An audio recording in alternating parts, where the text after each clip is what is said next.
Clobberin time!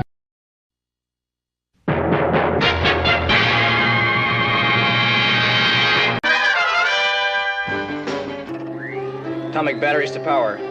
Turbines to speed. Roger. Ready to move out.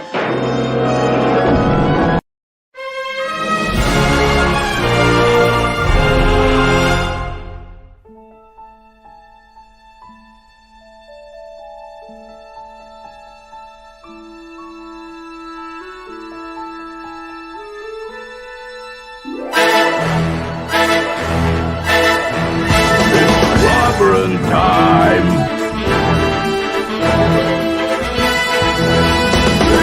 Clobberanimo!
Come get some. It's clobberin time! The word is given. Clobberanimo! Greetings, clobberers, clobberanimos, clobberuskis, clobberoids, clobberians, clobologists, all who clob and who do know how to bang the rocks together. Yes, it's clobberin time indeed. Welcome, my friend. The Clobberin Times, issue number 473. 1,004. That's on YouTube, of course. 1,473 overall for the past 15 years. And it is Monday night, Mark C. Comics Talk. Talking a little bit of Silver Surfer tonight. Might even take a little bit of a look at an old classic Kirby Silver Surfer comic. at that. Sorry for the late start, everyone. Had a bit of a technical issue to take care of there, but I just want to say thank you for being here tonight. I'll do some shout outs and shout outs in a second. First, shout out to the great J-Man for joining me earlier tonight on Earth B. Had a fantastic time and a wacky one at that, as I always do, and I know he did too. I hope he did, and hope you all who joined us. Thank you all for joining us tonight on Earth B. I really do appreciate it. We had a great time visiting Earth B, reviewing this comic. What can I tell you? It was something. But that's of course the B Monday of every month. The other 3 Mondays of the month, I'm over at J-Man's channel reviewing along with Sean and J-Man, and of course, all of every single appearance of the Silver and Bronze Age Legion of Superheroes in chronological order. We've been doing it for quite some time. We're going from 1958 to 1989, every appearance, and we're only up to 1969 or 70, somewhere up in there now, so thereabouts. So it's going to take some time, and we're having a blast doing it. And then, as you know, it's always some Monday Night March Seat Comics talks on Mondays, as we're doing tonight.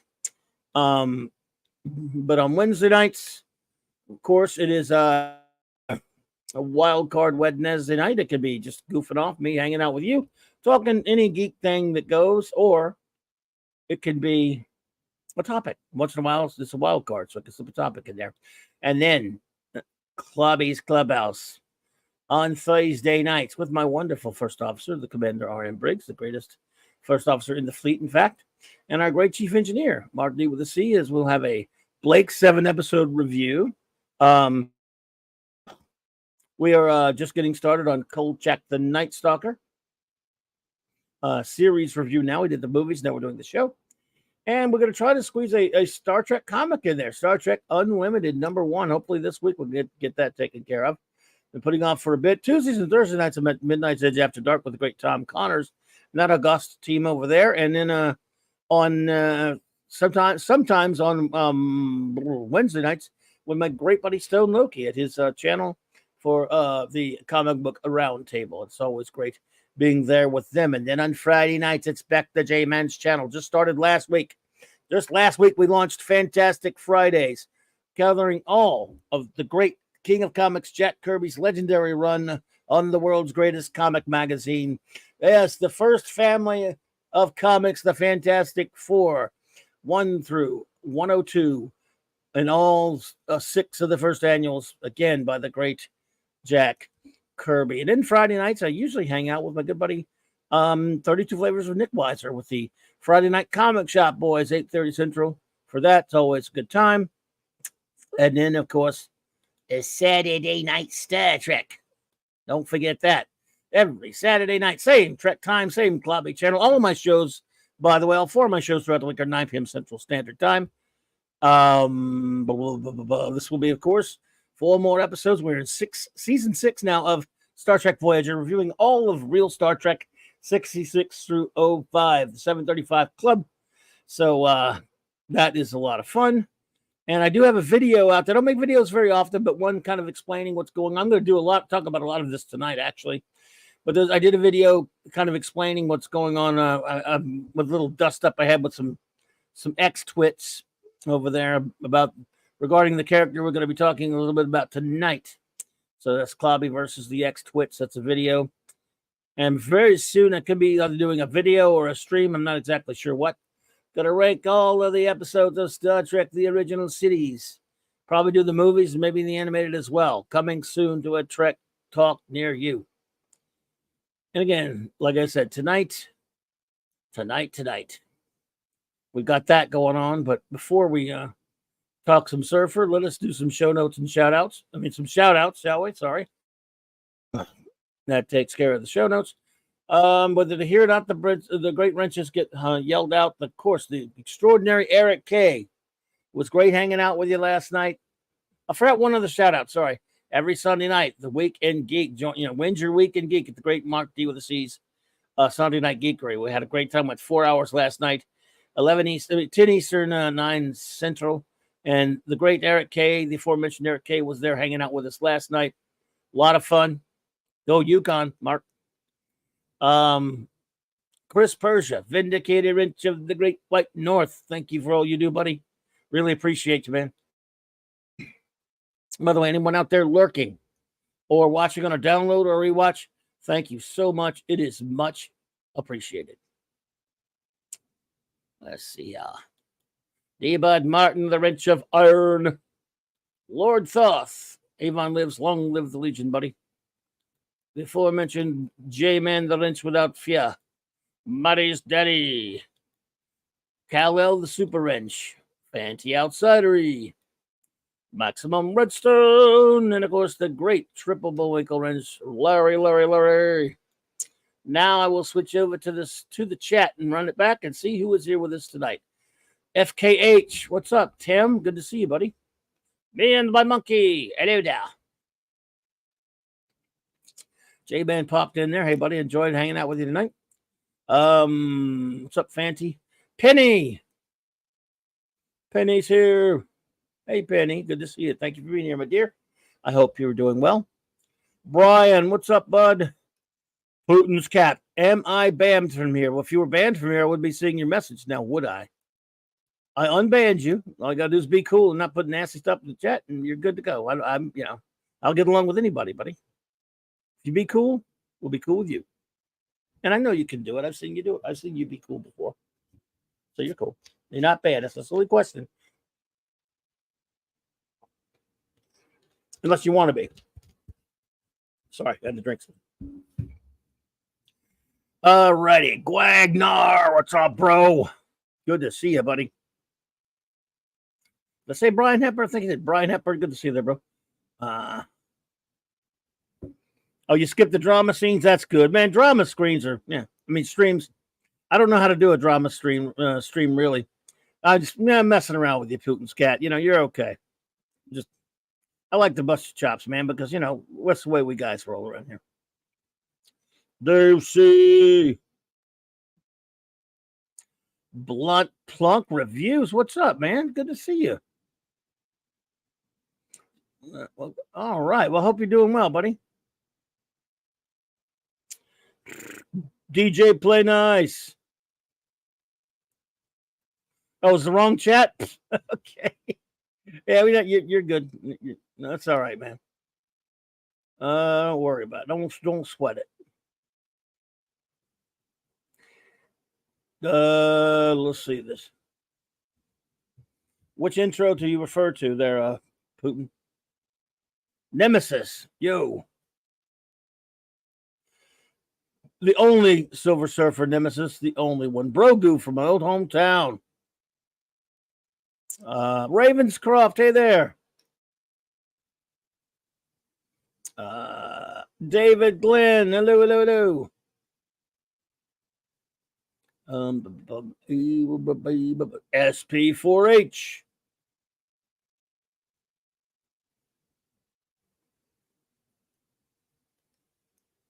Oh, the cool sci-fi stuff. Oh, that was if you're talking about that thing I ran after the opening, Raquel made a if that's what you're talking about, the 2-minute little thing there with all the the cool sci-fi noises. Raquel made that for her second book that's coming out.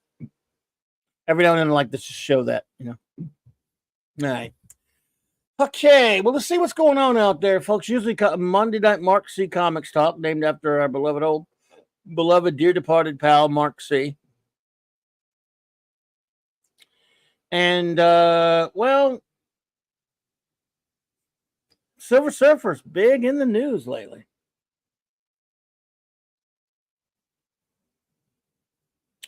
I'll just start out. I guess we'll do the comic and stuff in a bit. As you may or may not know, who am I kidding? Everyone here knows about it. And it's a silly thing, really. Because there's no way, look, even if they were, let's say, for sake of argument, they announced the Silver Surfer and it was normal. It wasn't something outrageous and stupid the way it is, for the stupid casting that they're doing now. Let's say it was Norman Rad and they cast somebody who was decent and we thought, oh, he's fine. the Silver Surfer really shouldn't be in a first FF movie anyway. If they had any understanding of the Silver Surfer, he wouldn't be in the first movie of anything. I mean, it'd be later. But these, which already shows us these idiots don't know what they're doing. Right? So, and that, a lot of people have talked about this. If you're a big Silver Surfer fan, it's a pretty big slap in the face, But in a sense, yeah, but in a sense, no, because the movie is going to be crap anyway. I mean, they don't know what they're doing. So look, without me in charge of an FF movie, there's no chance to be any good anyway. Let's just be honest, right? So let's boycott, says Putin's good. I'm so not interested in it. I guess I'll watch it, but you're right. I mean, it's not a bad idea. Anyone boycotts it. My thing on boycott, if you don't try to bully anyone else into boycotting something, but if you say, you know what, I'm boycotting this on my own recognizance, look, I have no problem with it. Let's say you do it. But some people say, I'm boycotting so-and-so, and if you're not as good or principled as me. Harump. That's the kind, not into that stuff. Again, if you're saying I personally am boycotting it, then, more power to you, I say. Calling for everybody, or at least, if you could say, hey, we all should boycott it, I guess. But when you're angry at others for not boycotting it like you are, then I'm kind of always like, let people watch whatever they want to watch and let the chips fall where they may. I mean, you don't have to boycott these Marvel movies anymore. You could go see them or not, because most people are not going to see them. Only a few people will go watch these things to review them. This movie, they've already signed this movie's own death warrant. Because the casting back in February was sort of relatively inoffensive and shockingly not shocking. And actually, it was shocking because it wasn't particularly awful. 1701 text. What's up, dude?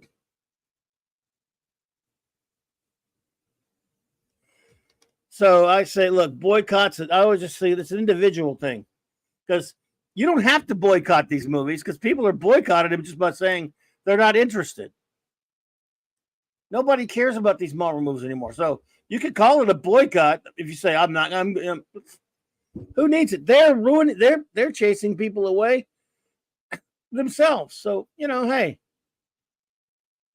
Anyway, so look, any Fantastic Four movie with me not running it, it's not a Fantastic Four movie. So there you go. They're never going to suit me. So people say, oh, but you must have really been pissed when they had this casting. I'm not pissed. I'm not pissed. I'm laughing. In fact, I love it because it's so stupid. But what I don't like, it's asinine to even put this. Even if this were like a good project, I would go, wait a minute. You guys are going to put the Silver Surfer in the first movie? What would you do that for?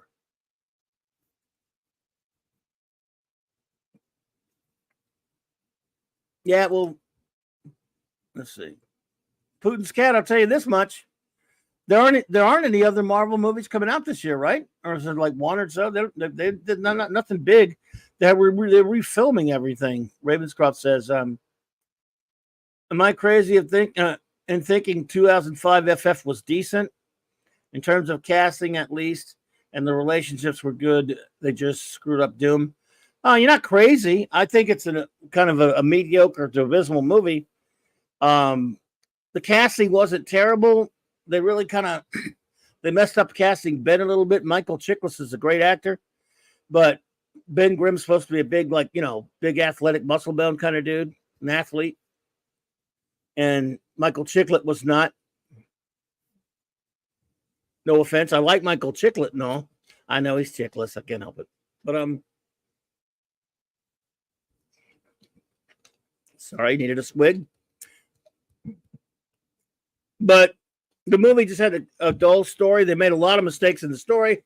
And yes, Doom was awful. Casting of Doom was crap. In my opinion, both of those movies are blah. They're probably better. They're better than Fan Four Stick, but what is it?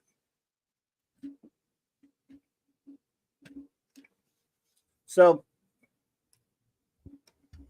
they come along, Kevin Feige, who's a complete imbecile.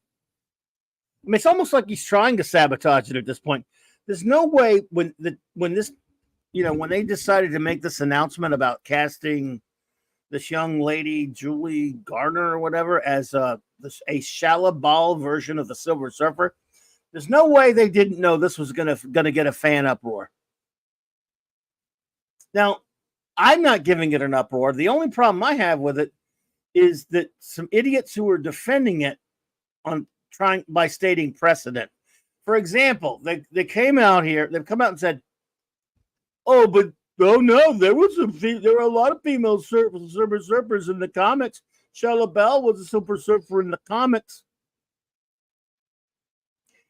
Okay. And including a guy who's got a couple of influencers, let's use that term, YouTube influencers, came out with that bullshit, including one that I've liked as a person and don't always see the eye to eye, but I mean, he came out stirring up shit the day of it, saying, and they always cite, hey, Pinstripe. They always cite Earth X. Let me tell you about Earth X, okay? Which is, of course, forget the fact that it's an alternate universe. That's not even the biggest problem. I mean, it's true. Okay, and a lot of people, well, this is going to be in an alternate universe. Shut up. The MCU, either one is not the real comic book universe anyway. So, of course, it's an alternate universe. That's beside the point. When they cite that, that's a silly argument and a straw argument. Shalabal in Earth X issue 12. She's on a very nice Alex Ross cover. If you read that comic, the art, of course, is so god-awful and muddy. You can't really see much, but there's a scene where they show that she was but Alex Ross only did the covers though, Steve. And good to see you, buddy. Good to see you, Simply Steve. The art inside is not by Alex Ross, suffice to say. And you see her on the surfboard with the Silver Surfer one time. They don't call her the Silver Surfer. He's shared his powers with her. It's that stupid shit in that comic where Franklin Richards becomes Galactus. It's moronic. It sucks. Listen, let me tell you something. Earth X, even though it had Alex Ross covers, it was a poor attempt by Marvel do, to rip off Kingdom Come, which was highly successful a couple of years before it. And it was a poor attempt at that, trying to do the same shit. And the art inside, some people like that art, that's fine. I think it sucks. And it makes the story, which is not that good anyway, incomprehensible. So she's on one page. Hello, Suzanne Eckstein. Hello there. Welcome. So she's on like a total of one page for one shot. And then after issue 12, they had issue X, as they called it, like a special added issue, where she's in that for one image. And she dies. So that's these idiots. That's the gotcha from these morons. Like, see, comic. Shalabal was Silver Surfer in the comics. No. And no. And then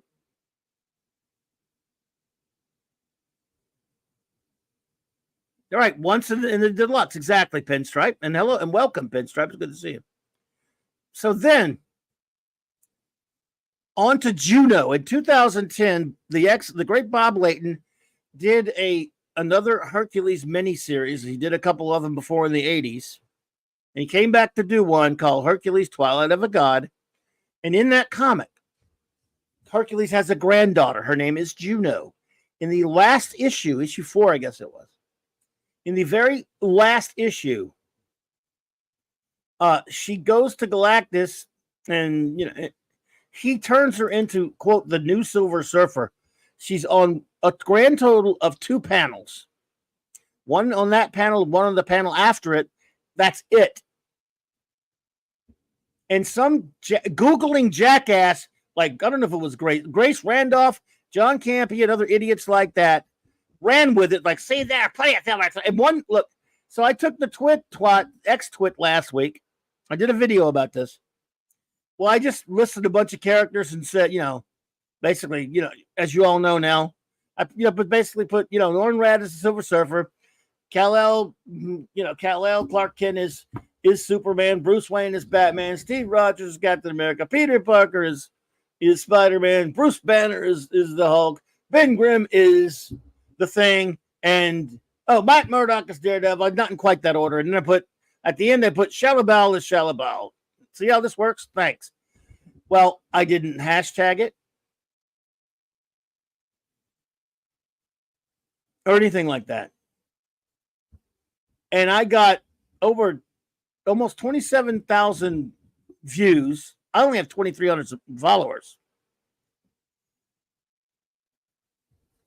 And I had let's see, I had a bunch of attacks, a bunch of attacks from people I don't know, I don't follow, they don't follow me, but all of them were schooling me, telling me I didn't know anything about comics, telling me I never read comics. One jackass, even, I swear to God, I'm not making this up. One dickhead said, you don't know what you're talking about. There are a legion of I automatically say super. I always go to superheroes. There are a legion of Silver Surfers.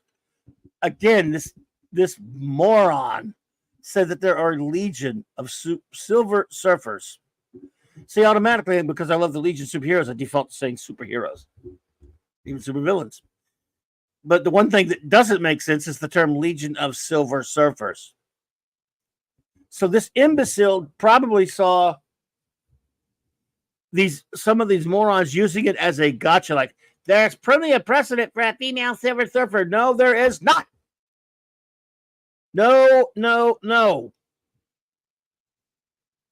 And all these characters, legacy characters, are bullshit. What I said about these characters is these characters' original creators never intended them to be legacy characters or mantle characters, okay? Jack Kirby didn't intend to that. Jerry Siegel and Joe Shuster didn't intend that. Steve Ditko didn't intend it. Bill Finger didn't intend it.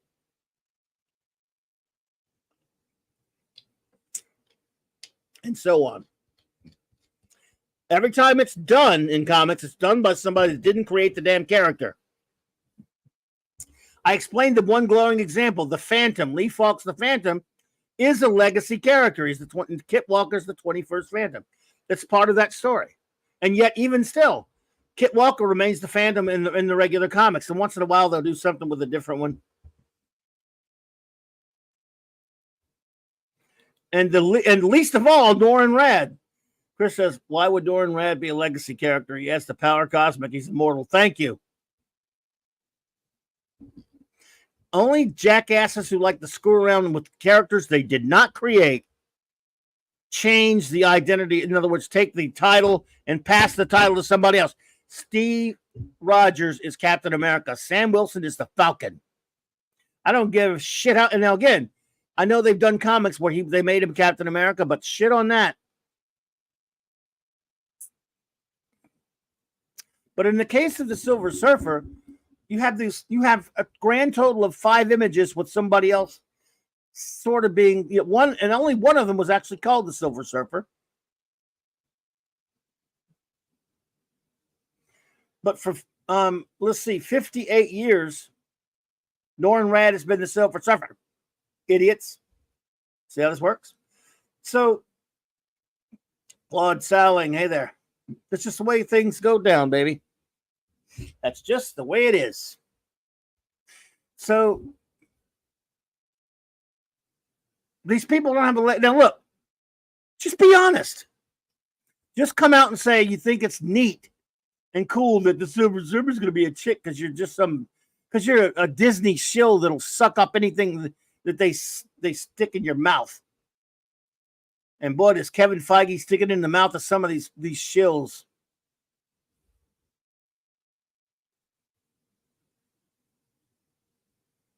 Because there were jerk-offs out there that were so full of themselves this past few days, saying, oh, you guys are a bunch of incels. You don't even know comics. If you knew comics, you'd know there are other female Silver Surfers. Wrong.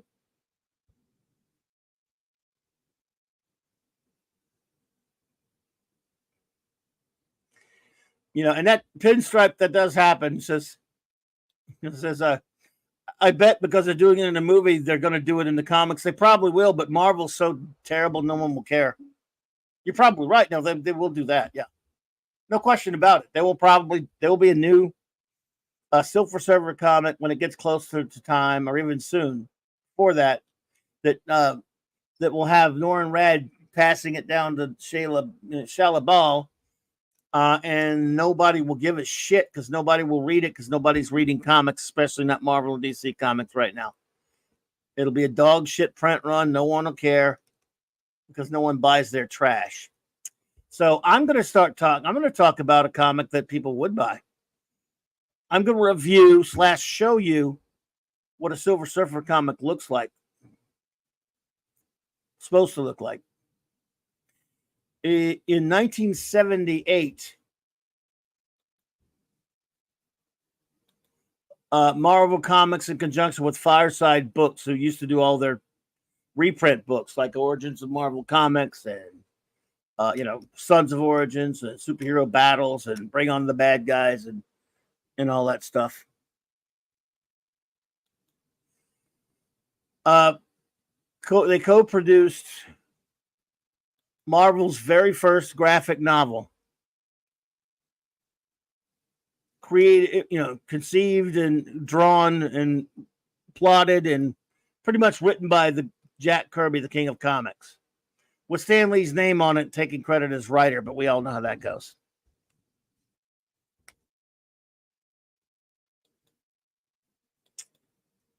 It was simply called The Silver Surfer.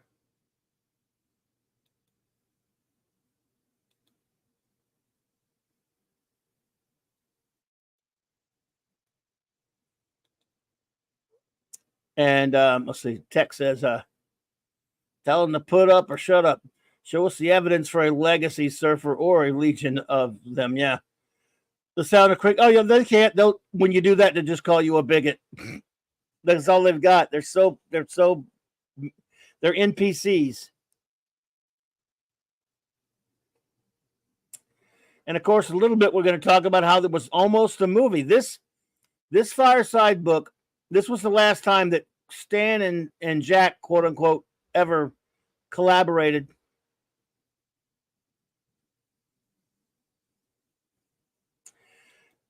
That's true. The Serbian, I'm not going to go through the story that much. I'm just going to show how beautiful it is. It's better if you ignore the words and just enjoy the story through Kirby's art. Stan's scribblings are crap. Well, Stan did do some pretty bad scribbling in it because Stan did some dialogue in it, but it's Kirby's story. It's Kirby's art. What Kirby did was create a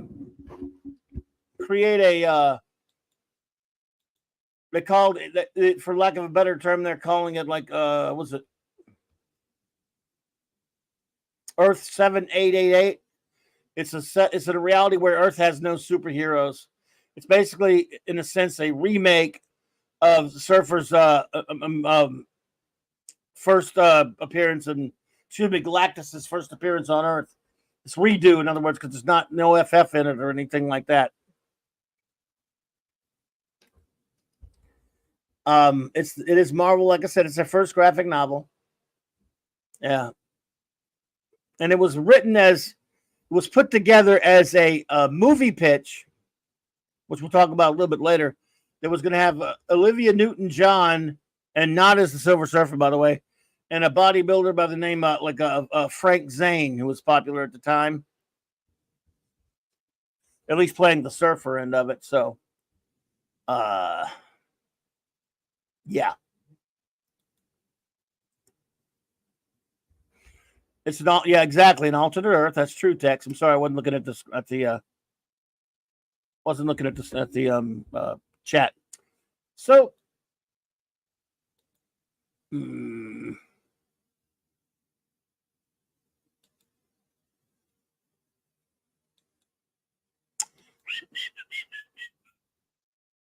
there we go. All right. But I think I have the hardcover of this. I'm pretty sure I may have both editions, but think this is the one I have the hardcover of. My memory sucks. Anyway. All new. Stan Lee. Yeah, right. Actually, Jack Kirby, but the Silver Surfer. This is a Kirby layout, but with Earl Norton painted it. So it was based on a Kirby sketch, though. Just so you know that he even had something to do with the Earl Norton cover.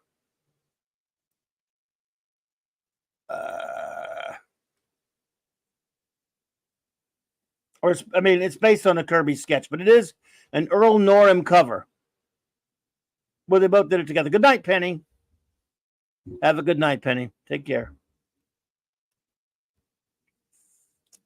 So we'll just take a look at it for the fun of it here. Hey, look at this page. Riveting. Fireside. But Fireside like the waste paper. Look at that. Also by Stan Lee. Nothing. Here you go. Let me fix that. Also by Jack Kirby. Origins of Marvel Comics. Sons of Origins of Marvel Comics. Bring on the bad guys. Superhero Women. Then there's How to Draw Comics the Marvel Way with John Buscema. The Coming of the Incredible Hulk. Greatest Battles of Marvel Superheroes. I have 1, 2, 3, 4, 5 of those. Silver Surfer by Jack Kirby. Steinman und Schuster. Yeah, buddy. There you go.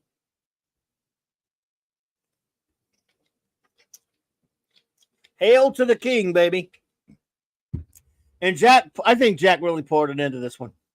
I mean, this is a Kirby tour de force, in my opinion. If you love the crazy out there Kirby, where he just lets himself go, and I do.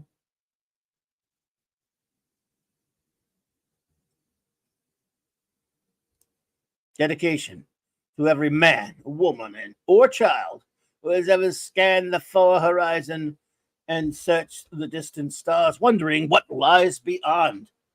Yeah, buddy, that's right. Oh, crap.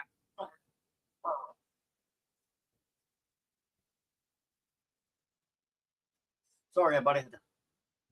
Fix my damn microphone. Okay. Shooty shoot. Sorry about that, folks. All right.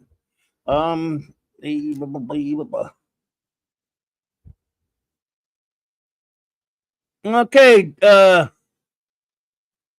David Glenn, have a good one. Thank you for being here.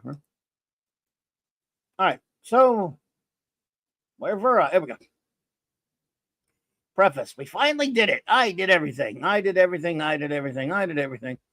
I wrote all this myself. Stan Lee. No, you didn't.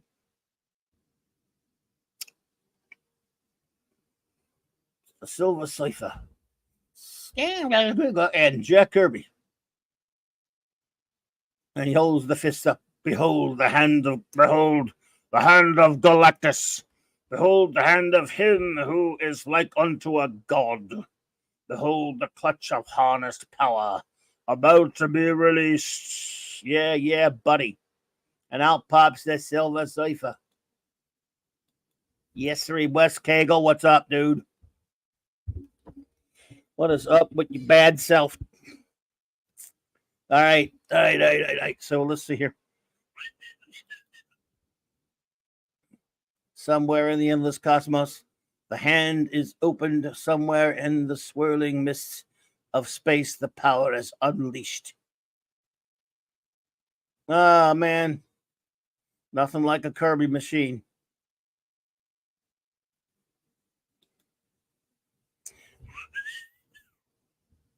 Nothing like a Kirby machine here.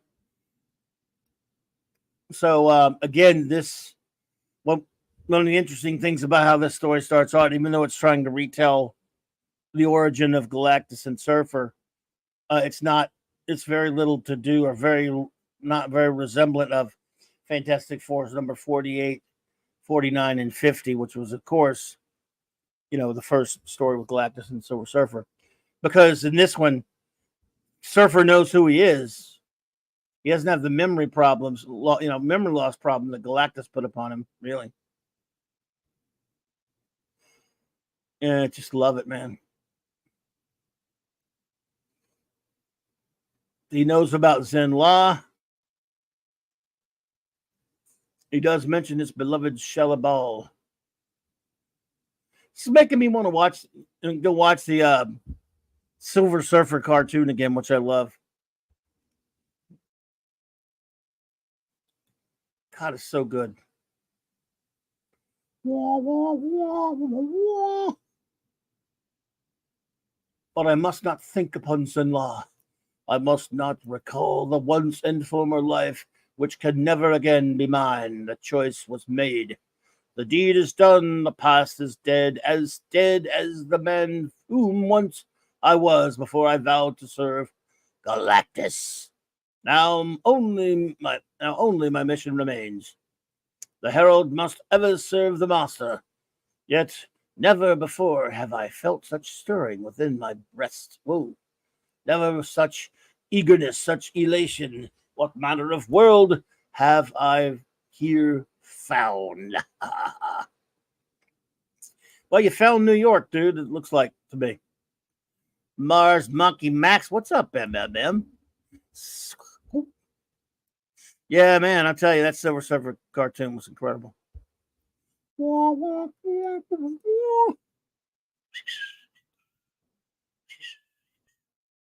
Yeah, buddy, Kirby, goodness. Nobody can do that crazy, weird spider web type panel like Kirby when you got a face in the middle like that, and all these. It's incredible. A master of the craft. Yeah, New York don't look like that anymore. That's true.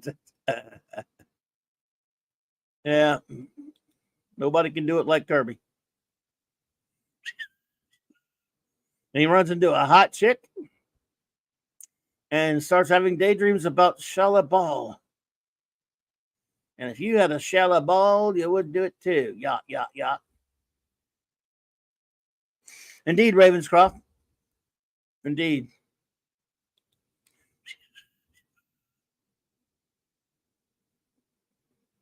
To me, my board. So he's starting to have thoughts about, maybe this is such a good idea to destroy all these 3 billion. At this time, they kept saying 3 billion people. It's 1978, so I guess. Yeah. Galactus is here.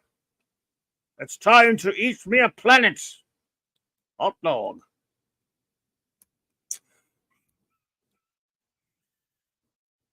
And so, apparently, in this origin, this new telling of the origin, the Surfer doesn't blindly serve Galactus because he has no memory of being Norrin Red. He does remember it, but apparently he's just been taking all these worlds that didn't have any sentient life, that are intelligent. And he's got, he's worried about the people. And so automatically opposes Galactus from the Earth and fights him. You gave me the power cosmic. In the name of justice, let the donor feel its sting. No Avengers, no FF, no superheroes to fight him. So Surfer has to fight.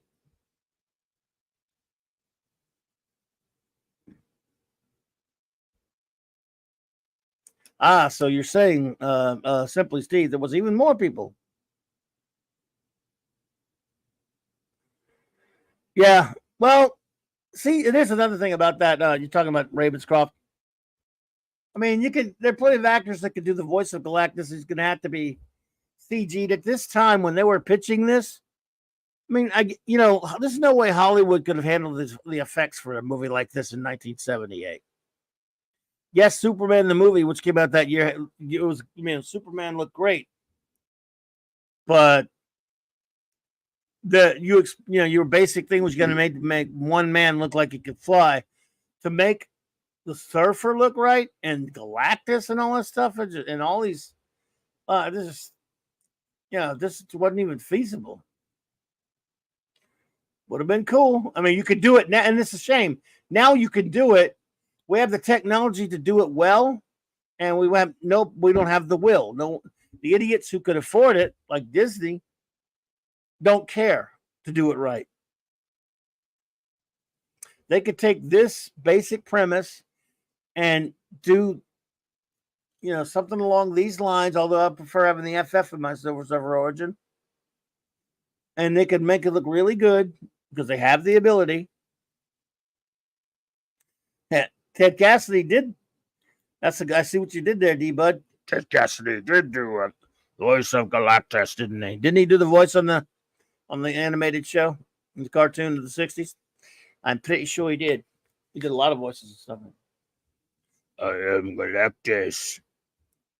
I am Galactus, and you rang, sir. So yeah, but guess not.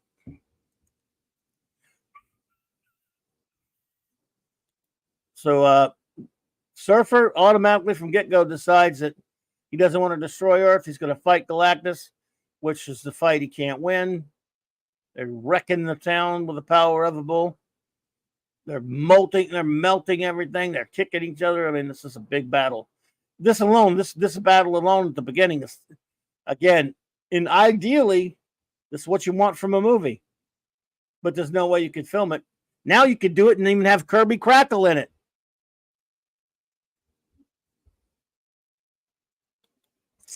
Of course, D-Bud, yes, sir. James Earl Jones with the voice and David the costume. yeah, I'm with you. Yeah, Keith David could do it. Yeah, Keith David's got a great voice. I loved it when he did the voice of Black Panther on the Fantastic Four cartoon in the second season.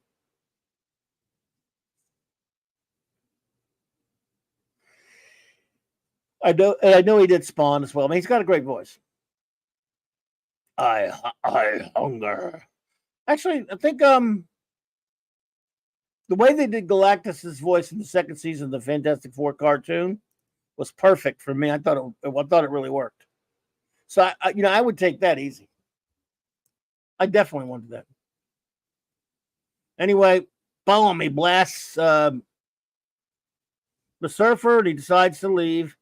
And of course, he just banished him on Earth. And then Galactus, Kirby crackled all of the stuff, all the whole out of the memory of everybody. He Kirby crackled the hell out of the whole planet to make them forget what happened.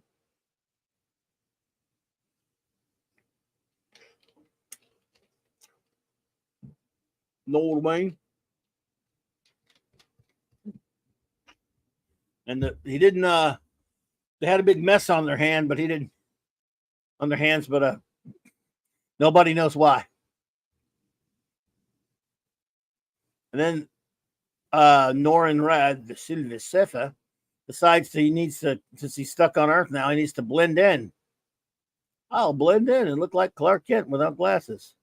All right, Tex, buddy, be good, man. Have a great night.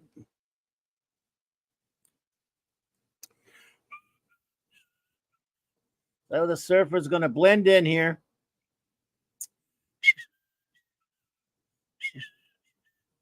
And think about what a crazy, crazy planet this is. Meantime, let's have a big Kirby Galactus page. Oh, my goodness, man. Look at the work he does on a page of comics.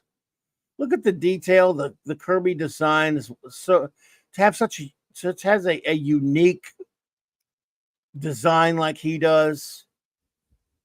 It's just terrific. It's terrific. Terrific, really terrific. Pardon, go again. So it's just sensational.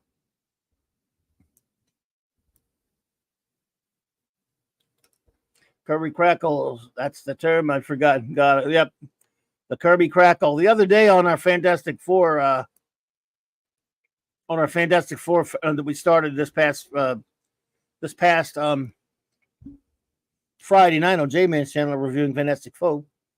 We were talking about the Kirby Crackle. The first Kirby Crackle was traced back, J-Man looked it up, was traced back to a comic Kirby did in the early 40s called Blue Bolt.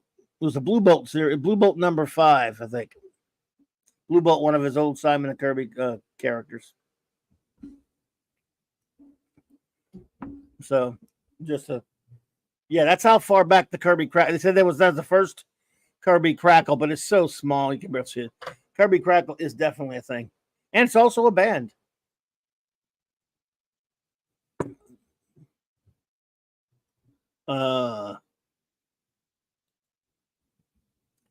Meanwhile, the Silver Surfer is dude, just a guy, human, and he's learning a little bit more about being human and all this other stuff. He's walking around.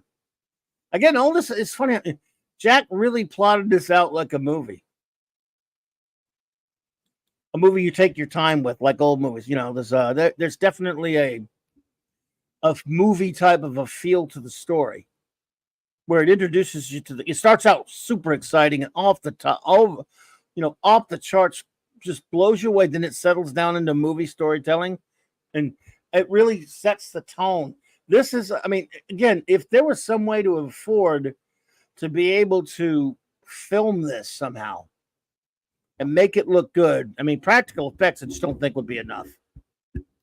And make it look good, though, if they could, in 1978, the Silver Surfer would be a far bigger name than he is now. If they were able to follow his script in this story, and this is Jack's story, and yes, he did it as an alternate, origin to the comic origin, because it's just another universe, and that's the way they do adaptations and changes. People say, you comic fans, all you want it to be is to follow exactly the story for the comics and all that stuff. That's not entirely true. Although we like seeing things that are faithful to comics, and we would like to see, sure, if someone adapted one purely straight from a comic, we'd like it if it's also good. But you could sometimes at least just come as close as you can, and capture the essence and the feel of the comic, and get and bring a lot of elements from the comics into it, the feel, the structure, and a lot of the references. Fans will be happy if you make a good movie out of something, even if it's not exactly like the comics. Look how much we love Superman 1 with Christopher Reeve. It's not exactly like the comics. And as a comic Superman geek, I never was like the biggest on the Crystal Krypton thing, but I was accepted in the movie. I love it. It wasn't, but it's still to this day, I like the comic book, Buck Rogers / Gordon Krypton a little bit better, but I accept it in the movie. It's fine. And so it's not, we're not unreasonable if you make a good movie. This would have been, I'm conceding that it might have been impossible, but if it were possible to make this in 1978, it would have been released probably by like 1980 or something. I think it would have been gigantic. I mean, things were different back then. In other words, a Superman movie was almost a sure thing because Superman was very, very popular. Marvel was on TV with TV shows. Look, I mean, Spider-Man was a very popular comic book character, and his cartoons did well. And yet the TV show didn't make it. The Hulk was nowhere near as popular as Spider-Man as a comic book character, but had but good enough in comics to last.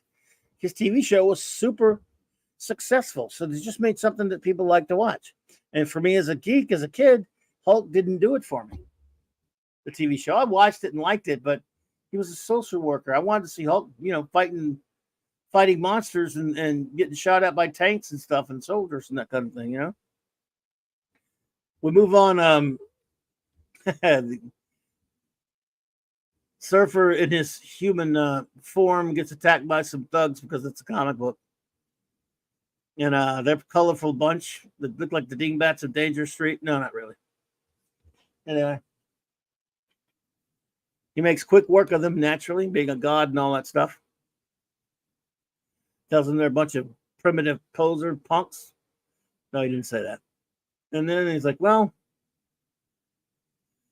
I guess this world sucks. I think I'll let the boss eat it. No, he didn't say that. And back in the cosmos, Galactus is finding a planet, and he's eating a planetoid. Just a light snack. This is a Hostess fruit pie to him. Throw Galactus a Hostess fruit pie and you'll save the world.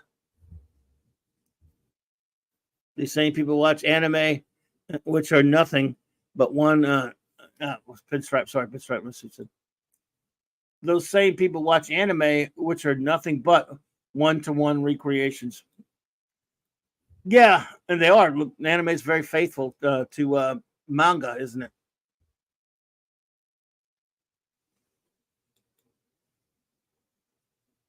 So,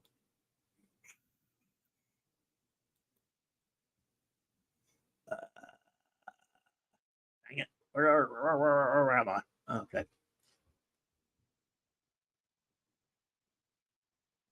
Really? Oh, that's because Pinstripe is watching on X. Ravenscroft. Everyone say if you can say hello to Pinstripe. I don't know if Pinstripe can see our chat either, but Pinstripe's letting people know where you are, and everyone. I don't know if people on X can see people on YouTube or vice versa, but hello people on X and hello people on YouTube for the yes. So, all right. So here is a Galactus. Back to him now. He's on the planet having a midnight snack. And he's pretty upset about Norn Rag. He's hungry, But, even Galactus, who was claiming this, is, basically talking about having no emotions. And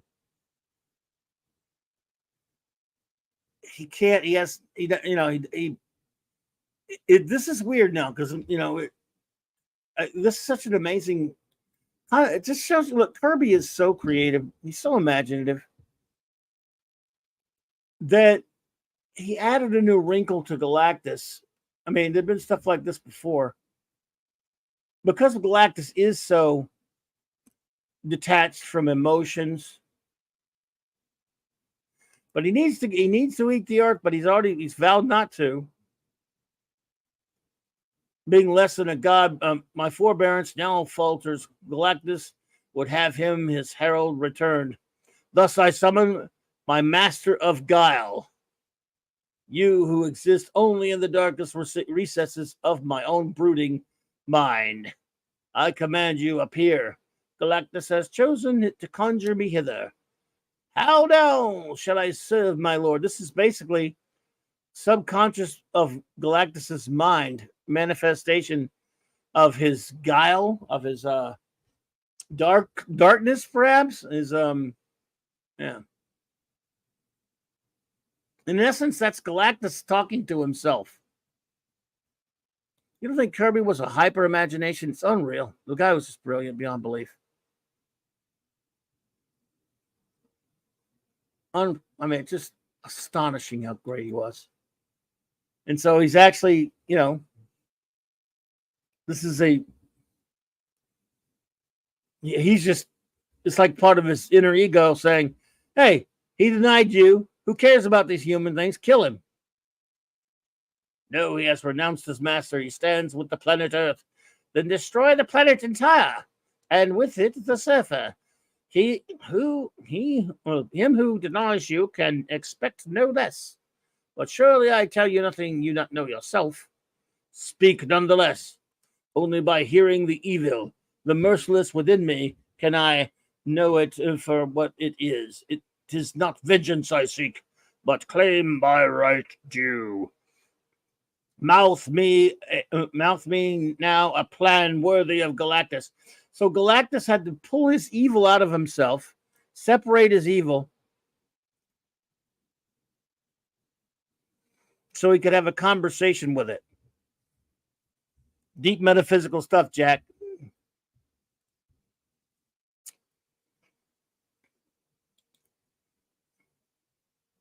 Words, empty words, since he holds honor.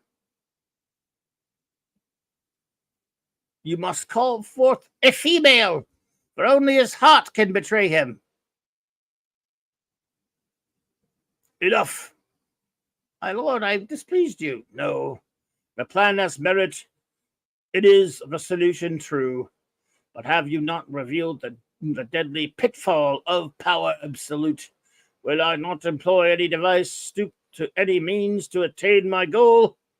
You have shown Galactus to Galactus, I like not what I behold. That's basically Galactus talking himself and doing something crappy to the Silver Surfer. No matter why or wherefore, I am Galactus. I answer to none. No more shall conscience plague me. My herald has dead betrayed me. Now shall he be brought to task. Though the game be loathsome to my sight, well, stop popping up.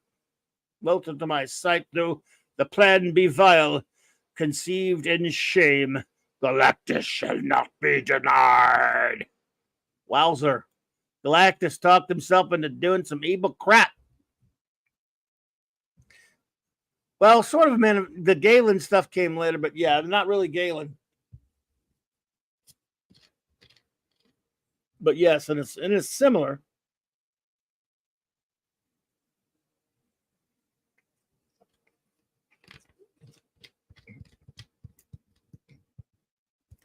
So,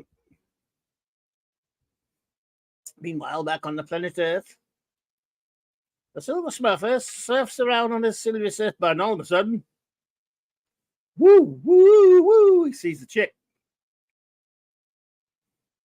Yeah, buddy, and she is made of gold. Oh my, oh my.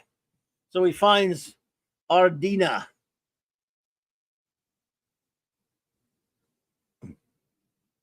Never have I seen such beauty, such fertile plains. He's flying around the world. He's digging Earth, and then at last we meet. I am Ardina. Ardina. I'm not even gonna try. Ardina has the moment has been decreed by destiny. My sense is real. You are beauty, beauty beyond measure. So, yeah, buddy, hey, son Lee. Yep, Serper's got him some now, boy.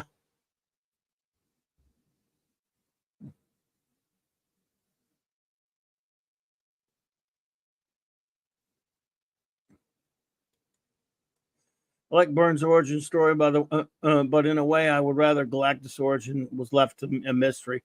I agree with that. And the problem, hey, it's Stephen Mack. Good to see you. Another, did you? I mean, I guess one of the things that was really terrible that Burns did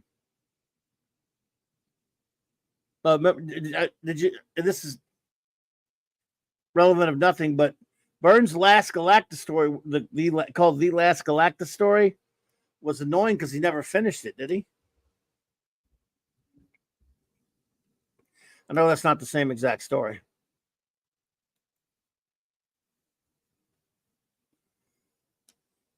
No, that's what. See, Simply Steve. I remember when I first saw that. She was supposed to be like a version of her, but no, she's not. She she is Ardina. I am spaceborn, even as you. That is why fate has thrust us together. Fate. I wish it were so, but no, 'twas Galactus who found me in far off Sinla, and who crafted me thus, who made me the Silver Surfer, and 'tis Galactus who has so fashioned you. The master cannot disguise his artistry from his once and former herald. Your words ring true, but now hear mine. Basically, so is not Galactus himself not but a flicker in the light show of life? Each of us must play out the role who have been given. Now, let me tell you something. The script would have had to be definitely would have required, if this movie were getting made in 1978, 79, 80, definitely the script would require some, just the dialogue alone would require some work. Just saying. Just saying. All right, let's see. We'll move it along here. So the two, of course, meet and wackiness ensues. They fly. I love it. I love this page. I love pages like this, by the way. The swirling Kirby pages. A lot of great images. This would have been a big, long scene in a movie, way better than Can You Read My Mind? I don't know. But yeah, I don't really mind. You lose your guide card if you like that scene, but bring you and me.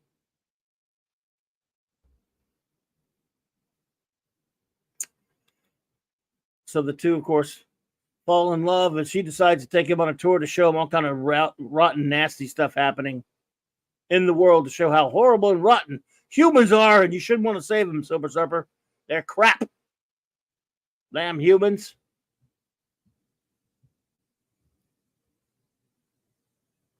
least Bob Haney didn't write this.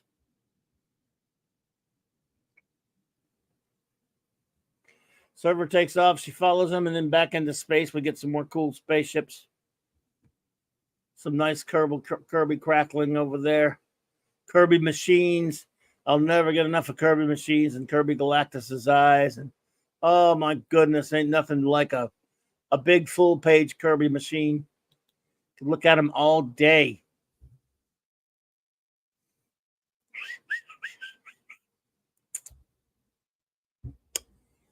But boy, oh boy. I wish all machines look like Kirby machines.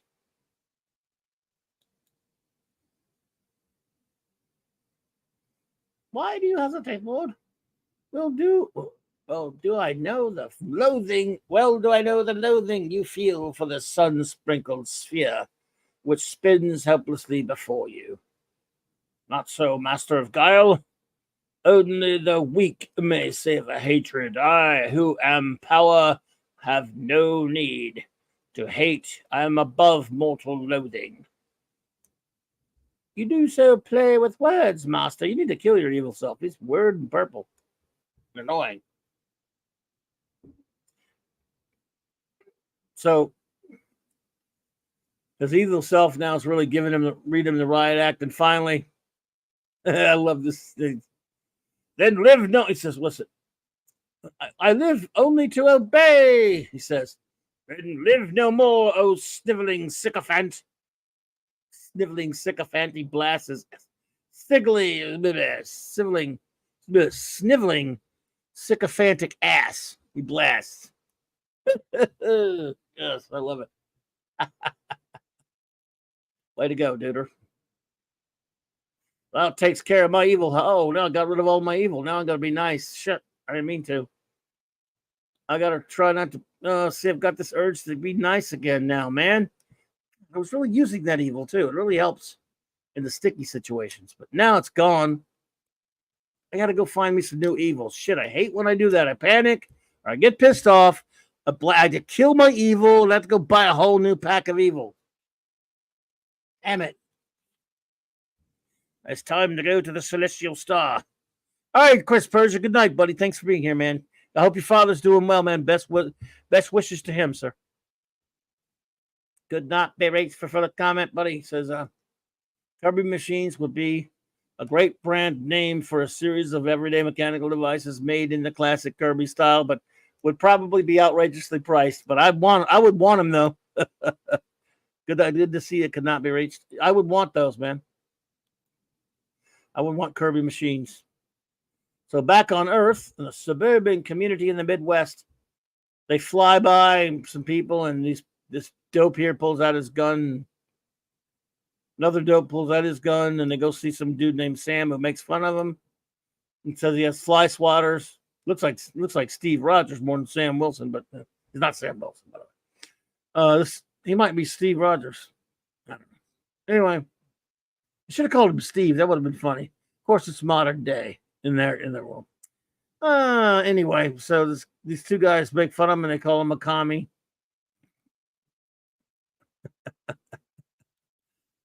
They said, we got aliens. It's basically the monsters abound on Maple Street time.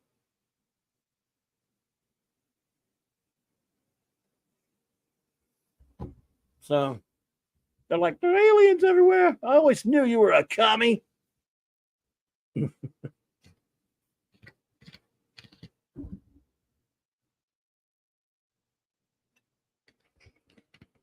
He said, be careful here. Shoot any stray puppies or kittens while you're saving the world, and I'll shove those pea shooters. He cut him off where he say, up your fucking asshole. Oops. Oopies. Okay. So his wife comes out. Says, what are you shouting at, you idiot? So she said she saw something weird out in the backyard. They go out in the backyard and something weird's out there. There's the doggy being pet by the silver smurfer. And so a silver dude and a golden woman are standing out there. Hello, humans. I'm the Silver Surfer. I'm called the Silver Surfer. I come from the far distant planet Zinla, beyond the remotest star in all your galaxy.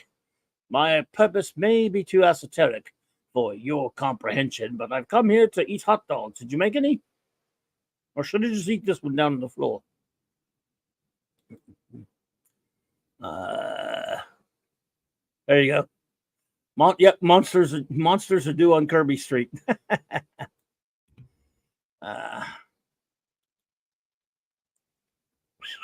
Monsters abound. So and of course this guy sees her go, "Hi, baby." I'm with Ardina. I do but bide my time waiting for the fateful moment when he shall see the utter worthlessness of the savage human race. Wow, screw you, lady. That ain't very nice. Get out of our yard. You're going to talk bad about the human race, you yachts, you golden beach. Remember your promise, woman. You will give me a chance to prove that you are wrong about humans. She is wrong about humans, right? Well, we are kind of crappy and garbagey. In fact, we kind of suck. You can just go ahead and blow up the planet. We don't care. No hot dogs for her. That's true. Claude Akins was in that episode. Yeah, my Sheriff Lobo. I love that episode. Classic Twilight Zone episode. In fact. All right, so all right, so they meet this couple. They're hanging out with them. Hey, we finally meet a nice couple, and you're insulting their whole race. They might think you're a racist, woman. In fact, these aliens are wassicists. So they come inside and say, "Oh, what a lovely home." Oh, actually, you humans have crappy domiciles. We don't need them because we're invulnerable to everything, and we can fly through space and stuff. Well, you guys can't, so we don't really care. No, well, that's nice. Would you like some tea? We don't drink tea. We're aliens with superpower. In fact, we're gods. So don't offer me anything again. So she pulls this crap on Smurfery. She decides to make everything look claustrophobic for him and stuff, and make him go crazy and mess his head up. And then she took these two out on a trip out to space. They thought she was hallucinating, but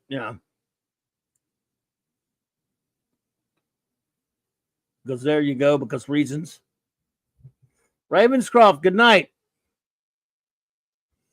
Absolutely great to see you here. Thank you so much. Can't wait to see you. See you for the Blake 7 Wednesday night. Let's see here. So wackiness ensues some more. After she brings them back, finally Silver Trevor is a little bit pissed.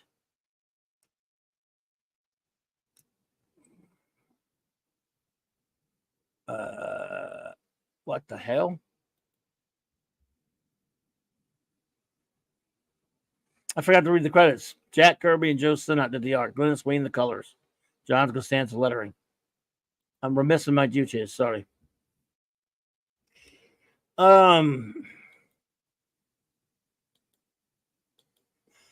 So they go off flying again. These people are like, that was nice. Don't come back anytime soon. I mean, sure, feel free to come back anytime you want.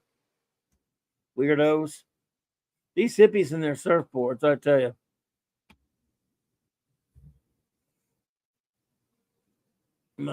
Yes, she does. She thinks humans are ants. Yeah, well, compared to her, I guess.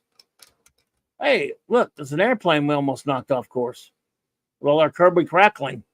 That airplane's flying right through a Kirby crackle streak. Man, that could be bad for an airplane, right? Tower, come in. This is Foxtrot 129 or whatever. Yeah, we're flying through looks like what they call a Kirby crackle, like right straight through a trail of Kirby crackle. Could you advise, please? Yes. Don't panic. Flight 114, whatever. This Kirby crackle will be cleared up in a few minutes. You're doing fine. You should be clear. It's cleared in a few minutes. All right. Keep it straight. You'll be fine.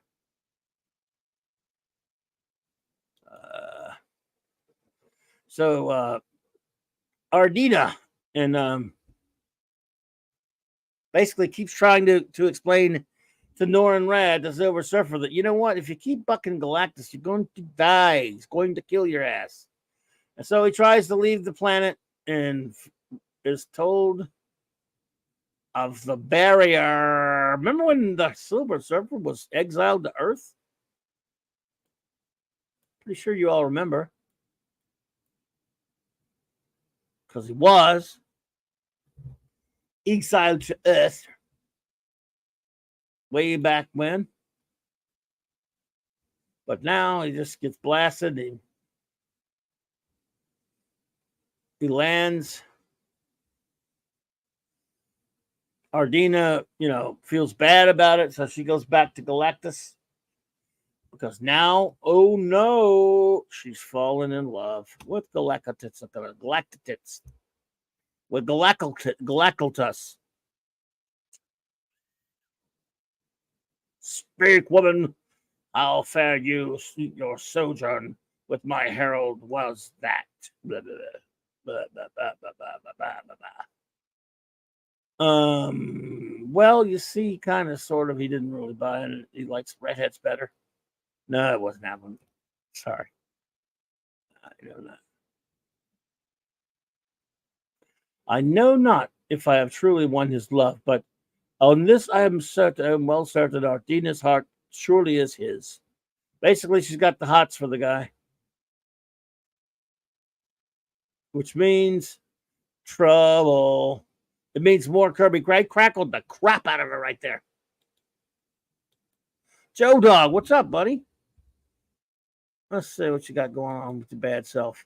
Bobby, have you played the DC Heroes or Marvel Superheroes role-playing game from TRS for me?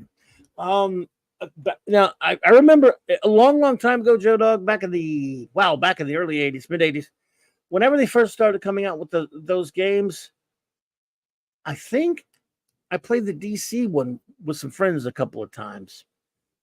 And I'm talking early 80s, early mid-80s, whenever they first came out. So it maybe I think it was DC. It's been so long. But aside from that, no, I can't say that I have played them any time recently. I only ever played D&D one time, and that was in like the late 80s, early 90s for a total of one time. It may have been City of Heroes, but I think it was DC. So no, I'm afraid I haven't played any role-playing games. Joe Dab, I have many friends who have.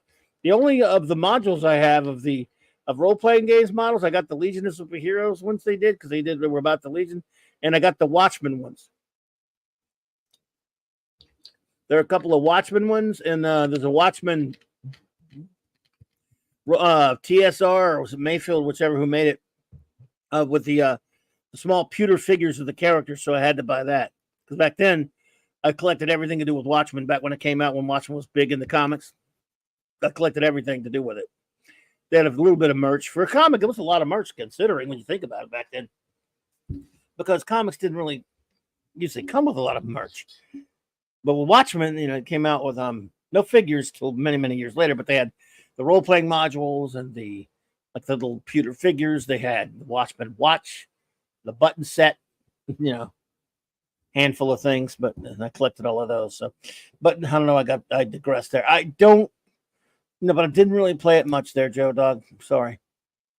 I take it you like playing role-playing games. Do they still play those? Are people still playing those superheroes role-playing games? I remember Hero Clicks. I never got into them, but I know a lot of people played those. I know they play card games, I guess. I don't know. Do they play the role-playing games still? Let me know. I know a lot of people would rather play Magic and all those things, but I wouldn't know how to play some of those cards. I see people. Go to comic shops, whatever. I see people playing those role-playing games, and I'm mystified. Nothing against them. I think it's really cool. It's fun, but I wouldn't know how to begin to play one of those things. I'm so antediluvian. Electrum. Larry, what's up, buddy? Shadversity likes role-playing games. Oh, cool. Okay. Electrum, that's a game you play? Or? Let's see here. All right, so by the way, Joe Sinnott did a fine job on the inks of this book. So I forgot to mention that. So basically, he takes her back. She's all in love with the Silver Surfer now, which is not acceptable to Galactus. In the meantime, Silver Surfer, who landed back on Earth after hitting the barrier, landed in Russia. See, comrade, he believes he is alive. You, wake up, I say. Surfboard, from where? So far from the sea. Got a surfboard. I don't talk like this. I'm in Russia. I mean, yes, the comrade has a surfboard to manage. So,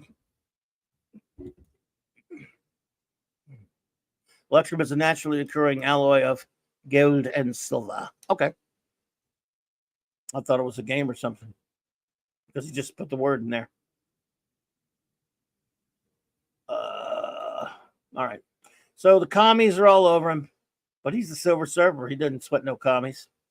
So he just gets away from him. To me, my board. He didn't say that, just so long as I possess my board. They're like, holy crap, this guy can surf. And yeah. Then again, he's learning. This is where he goes around Earth and learning more about Earth. He's getting away. I must be free. For only I can face Galactus. All over Earth, violence reigns. The military fears what it does not understand, and it understands so little. This is, by the way, folks, written and created by a certified war hero, Jack Kirby. So, yeah.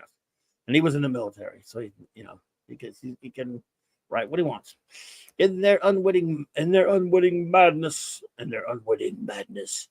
they even dare usurp the freedom of the sky. Wow, just by shooting things? Okay. Everywhere it is the same. Go you back, intruder. This land is ours. So these people don't like him. Is there no place where man is free from fear? Fear of strangers, fear of the unknown. Must I again employ deception? Must I again assume a human guise to roam the earth in safety? No! I am now and forever the Silver Surfer. As such shall I live, and should I fail, as such should I die. And crackle with the Kirby crackle on at it. Even goes to a wow. He got okay. He goes, is that a monastery? When they're mean to the Silver Surfer. Wow. Begone, thou son of Satan, with thy mystic tongue. I am not Damien Hillstrom. He's the son of Satan. No, never mind. Behold, one man embarked on a lone endeavor to see the world from doom. Behold, one man revealed the rejected by those even blah people. By the beard of the prophet, a messenger of death. Avert your eyes, lest ye be cursed. My dyslexia sucks. Or dyslexia. Finally, he landed somewhere where people are cool to him. Hey, you guys are pretty nice. You're probably going to get killed for that. At least he thought so. Then, boom, on the head. And they grab him and capture him. But thing is, see, he's the Silver Surfer, so you're not going to really be able to do much. Now they're pissing him off. It's like, I'm going to let all you bastards just fry. You clearly don't care. You don't care. So, what am I doing? Dang it. Sorry, I'm having a little of a technical issue here. It's a stupid noise for a minute. Making a mess, dropping stuff. No.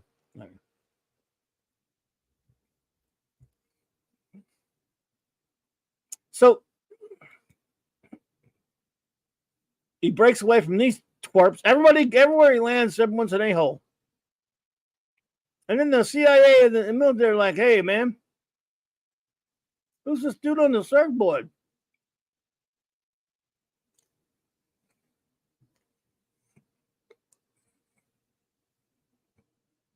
Somehow they manages to lure him in. Who have placed it here, and for what hidden purpose? So they lured him with this bomb, and boom, blew him up, and blew him, blew up the bomb.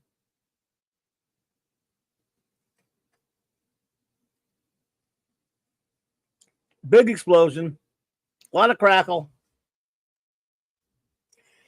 and then eventually, whoa. At what point will the current kill him? Got a big blast going on, but didn't kill him.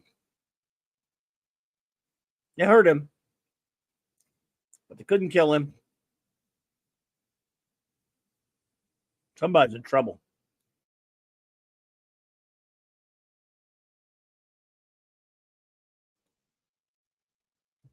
Hey, John Platt. Good to see you again.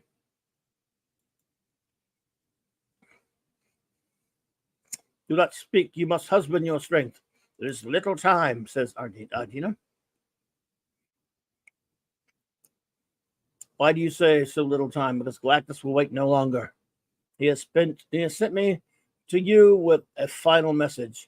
Serve him again, and I will be yours forever. You mean Galactus wants to be mine forever? I'm not really he's not my type. No, me, you idiot. Oh, okay.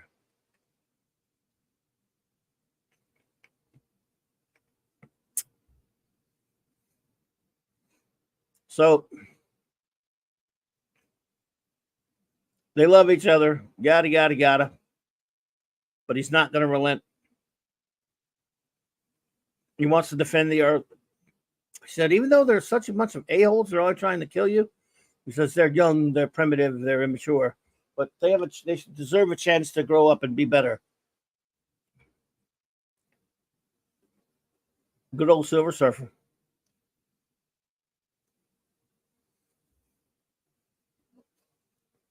Good old Silver Surfer. So, the Matrix, the accused machine of light. The Matrix, the accursed machine of life, wherein I was given form and breath. Galactus has dispatched it. My time is up. The end has come. No, the board Ardina. It will carry us to safety. It is useless, beloved.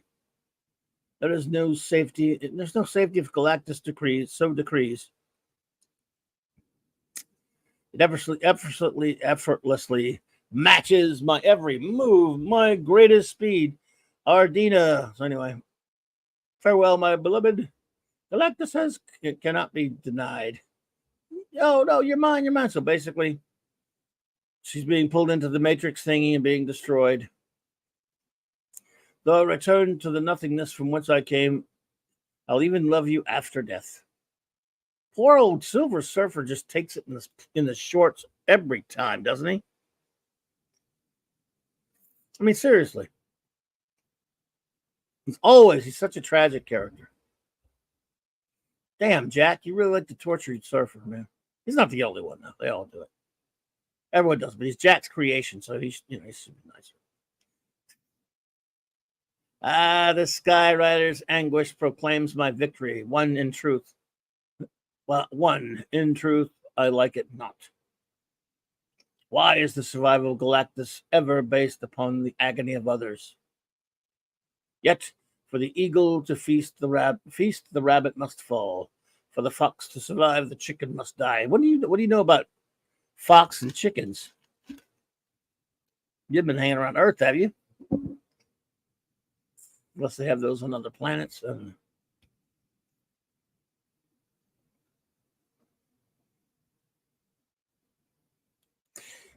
John Platt says Silver Surfer is as stoic and heroic as Superman, in my opinion. He's definitely heroic. Yes, sir.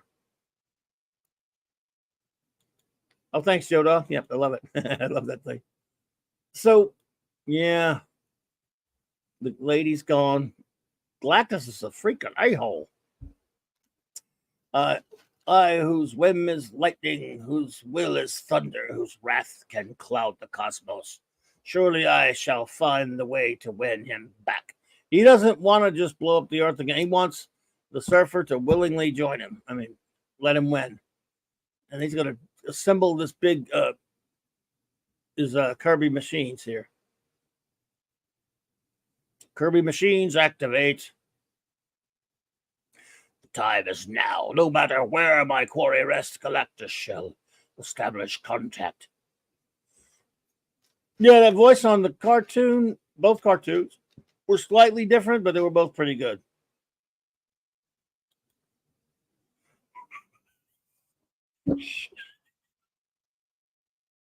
For dishonor dwells, and what I do, and shame lies in my scheming. Okay. Hear me, Herald. The barrier is no more. Your exile is ended. All space is yours to roam as well as serve Galactus once again. Why sit you silent, Herald? Of what use are words? Ardina is no more. But I offer freedom, the glory of the spaceways, once again. What is freedom without love? Here shall I remain, here where I shall myself perish. If in life I cannot have the fair Ardina, then let death unite us forever. But think, would you sacrifice 3 billion lives? Yes, you. Join me and I spare mankind. Join me and I turn away from Earth. For you shall find me other worlds. Never, never will I serve you again. Then Earth dies, now dies. No. You are beyond good, beyond evil. You are Galactus. You are law unto yourself, but you cannot take 3 billion lives. A word from you will save them. A word from you. You ask not. You know not what you ask. You have taken from me, I did cherish, and now you seek to strip me of the ultimate escape. Death alone can join me and Ardina once again. Not even you can rob me of the final endless sleep. Yeah, I love this page. This page right here, man. Look, just sheer space with word balloons on it. Space with word balloons on it. Oh, love it. This would have been such an awesome movie. The choice is yours, Skyrider. Die, and Earth dies with you. Or live to serve me, and Galactus spares the planet Earth and all who live thereon. In life you took Ardina from me, and now in death you seek to do the same. Never has man so lost his loved ones. Then you accept.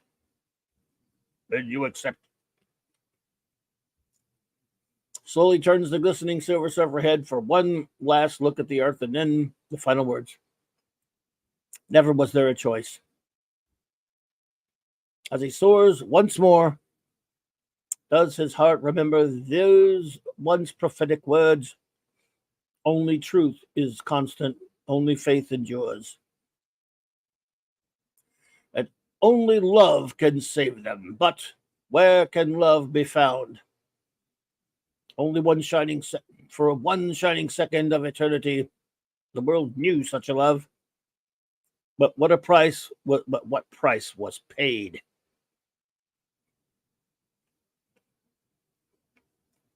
And there you have it. Silver Surfer, hey, Talkie Toaster. What is life without love? What is love without toast? Would anyone like any toast? Flat. Jack Kirby can draw wonderfully complex and large machines and spacecraft. Also, the Kirby Crackle is uniquely his beautiful art. Agreed. The power in one Kirby panel is amazing. And, this would have been a fantastic movie. I just have no idea. I'm no expert, on filmmaking by any stretch of the imagination. In 1978, when this graphic novel came out, so let's just say it got bought up, and around 1979, 80 or somewhere thereabouts, the movie went into production. The budget for back then would have been monstrous. And I just don't know how do you film that? But if they filmed it close to that story, they would have to work on the dialogue a bit. They got a really good story there. It would be so. I mean, it's just. Yeah, I mean, you don't have to worry about a lot of characters. I don't know, man. I think it would have been. I mean, it would have been amazing.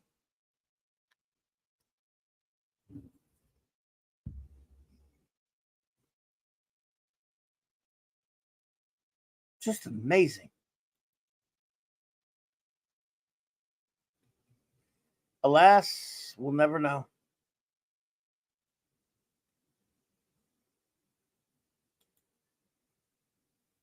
We'll never know. But it would have been something. I remember. Let's see. The image you see over to the right, that's that sole image was made by put together, I think, by was on the back cover of Jim Steranko's media scene preview back in 1980 or something like that, talking about the plan to Silver Surfer project. And yeah, I mean, there's just no way they were going to be able to, at that time. Superman the movie's popularity did get a lot of people looking to make comic book properties.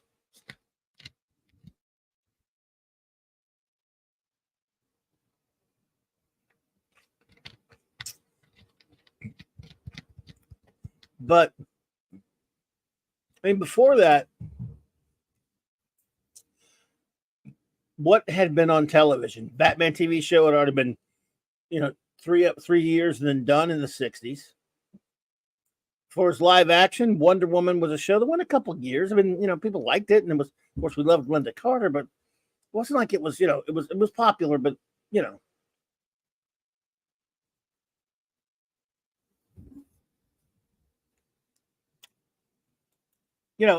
just wasn't nothing like groundbreaking. Superheroes were all over TV in cartoons.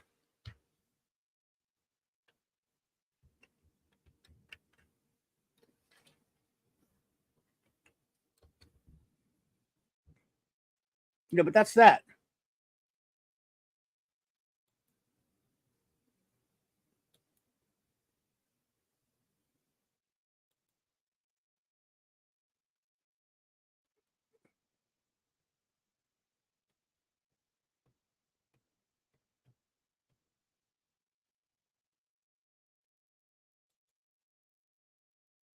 They don't really.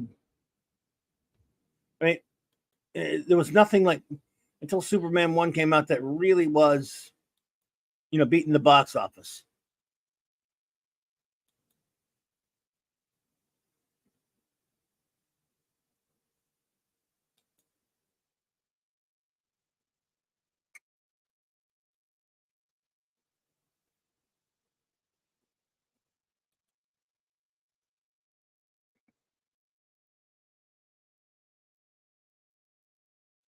Let's see here.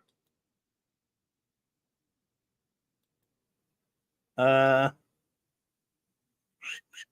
we go. Let's take a look at this here. Beep, beep, beep, beep.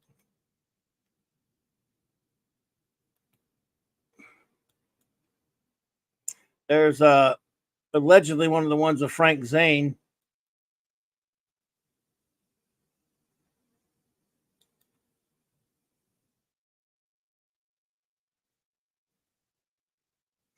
RRT and Zed, what's up, buddy?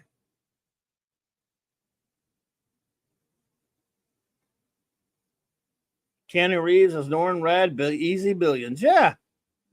Look, today, I think that can work, man. He would be perfect. That's a good call. Man, RR, you are a genius. A genius, even.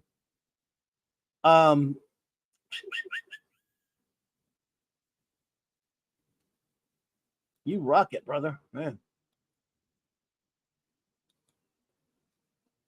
Let's see.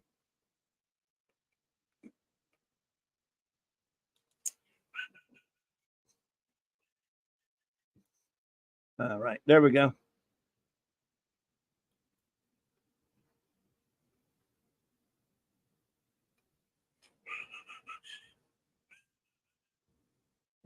There.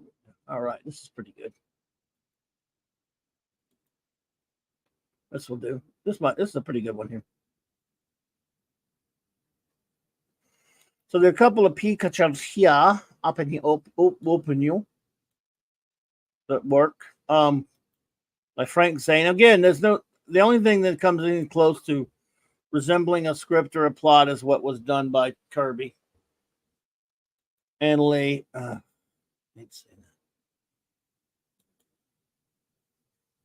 But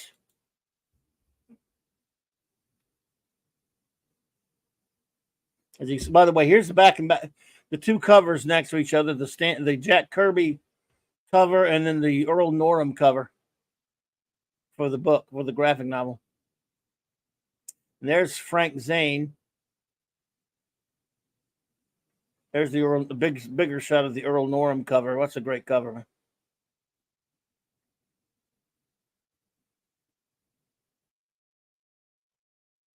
So, and here we go. So, let's see where's it at. Apparently, the film was unable to obtain financing and ended up being shelved. Zane, one of the only 3 men on the planet to beat the legendary Arnold Schwarzenegger in bodybuilding competitions, was known as having one of the most proportionate but symmetrical. Yeah, so there you go. There's a picture of Zane. Yeah. Looks. I mean, would have been cool.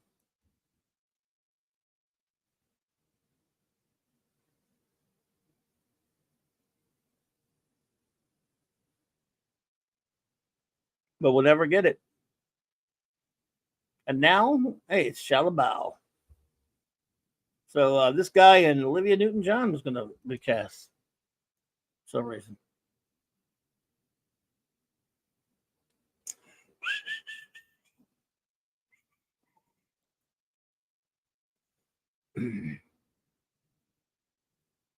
Yeah. See if there's any other ones. I think that's the only other one there was. Well, there was a couple more.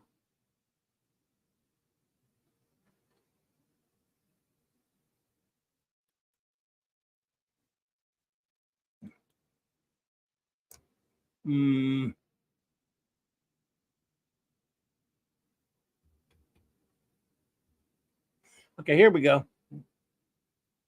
Got a couple more pictures here.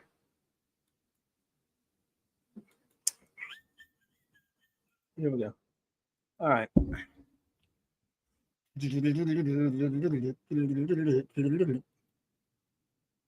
Yeah, there's Peter Parker. The spectacular Peter. So here you go again. This was the cover of the back. The back cover. Jim Steranko did this. Jim Steranko's media scene preview.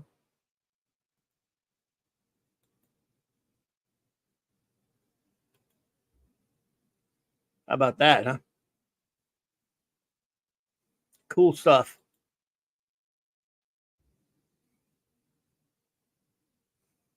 And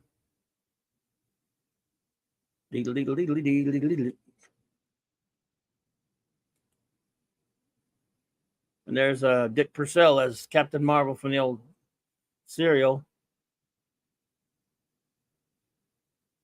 There's a back shot of the Silver Smurfer, Frank Zane.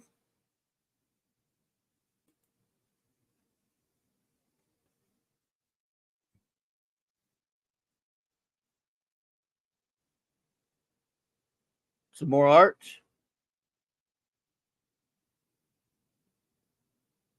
This is so cool. I mean, I stare. When I got this, I have this magazine. Hey, RRTNZ, what's up, buddy? Hello again. Thank you for the super chat. Just thanks, Clobby, NZ, and UK. We say Jenny Ars. Is that how I say it? Jenny Ars. Jenny Ars. Did I say that right? Tell me if I'm saying it even close. Jenny Ars. Jenny Ars. Jenny Ars. Yeah, at Jenny Ars. So like that guy in Blackadder. I'm dying, yes. So that's, I mean, I remember I got this cover on a media scene preview back in 80-ish or somewhere up in there, somewhere thereabouts. And man, I could stare at it all day. It's like, wow, that is so freaking cool. Man, I wanted that movie so bad. I'm like, oh my God, I'll never movie. Oh, you ain't kidding me. Are you kidding me? Are you kidding me? No way, man. No way. But it was not to be, Sheddy. But like, there's I mean, again, look, this guy looks cool as a Silver Surfer, man. Look at that. Hell, man, I'd take it. I'd take it. This dude is Silver Surfer. Look at that, man. Hey, yo, yeah. Hey, yo, yeah. Hey, yo, yeah. I mean, I don't want to see him from his backside necessarily, but I'm down with that. No, man, no, man, no, man. But we can't have it, can we? This article has the great Nicholas Hammond as Spidey. That music, man. Peter, yeah, as I probably told you all before, back in 2012, I actually was lucky enough to have this gentleman, Nicholas Hammond, on my show when I was on Blog Talk Radio. And he was an awesome dude. He was TV Spidey. And he was a really cool chap. A really cool cat. I hope he's still doing well. He's in Australia, actually. That's where he lives. With just a little more funding, we could have the whole Marvel Universe on film in the 80s. Yeah. 70s and 80s, I guess, right? But, let's just be a little bit on the honest side here. Some of them were okay as for shows, but, as comic book fans, were we really pleased? The Incredible Hulk, look, I mean, when that show came on, I was 13 or whatever it was, somewhere up in there, I wanted to see the Hulk fighting the Hulkbusters and the Leader and the Abomination and the Rhino and what have you. I know, he stole them from Spider-Man. And Spider-Man show, I wanted to see him fighting the Green Goblin and the Doc Ock or whatever. And, the Doctor Strange TV movie didn't do much. It was okay. Those Red Brown Captain America movies. With a stupid motorcycle helmet. I'm sorry, man. And those Incredible Hulk movies, they were kind of funny with the that weird version of Thor who has to, I like the guy playing Thor, but and then Daredevil, Rex Smith with a damn blue ninja costume that they copied later, actually. John Rhys Davies as the Kingpin. But I don't know, man. I just don't know. The Incredible Social Worker.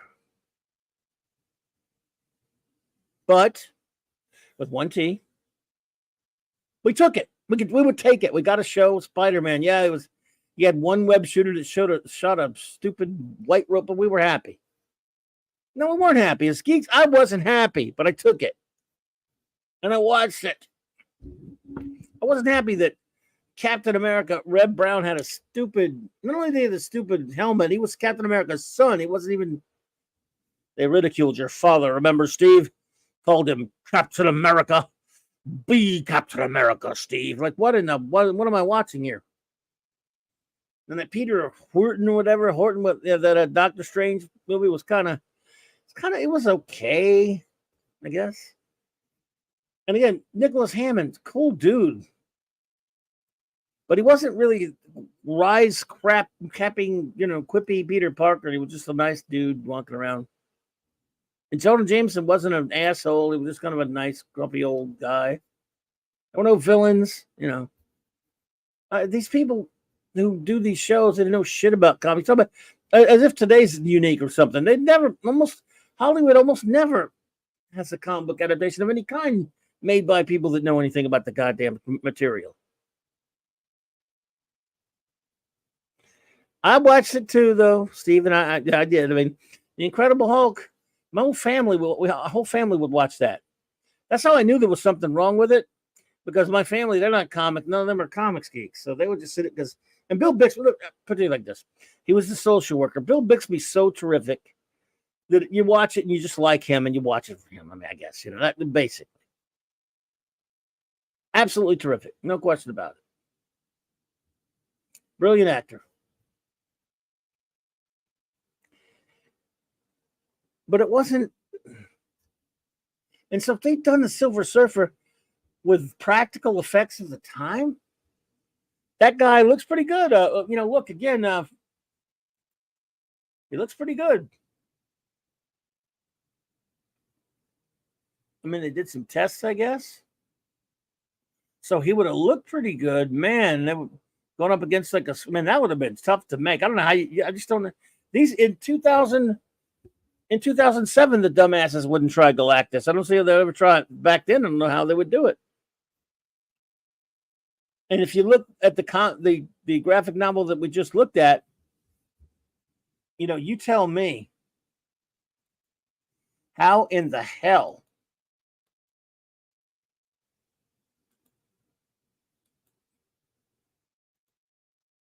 in the holy hell they're going to film this.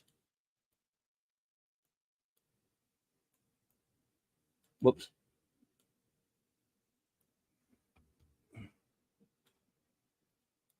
How do you film that? You don't.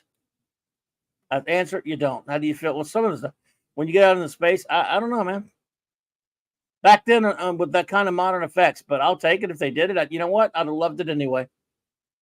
I would have taken it, I would have put up with it. We'd have taken it, man. We'd have been so happy. But you're right. It would look better than recent Marvel shit, Stephen Mack. You're absolutely right about that.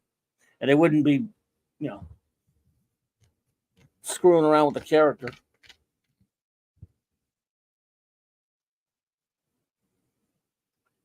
Well, let me put it to you like this. They wouldn't screw it around with it the way they do now. Yeah, I was pissed off at little stuff like calling him David Banner instead of Bruce Banner. Especially for their dumbass reasons.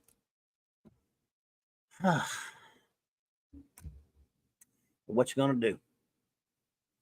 RR said, Franco's art in Superman 400 was just sublime. It was a 2-pager, but I loved it.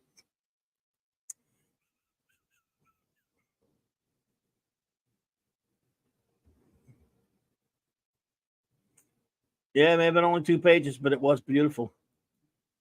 No question about it, sir. Oh, man. I haven't got this. So it would have been an interesting challenge. Then we might be looking back not on Howard the Duck as Marvel's first movie, but the Silver Surfer. And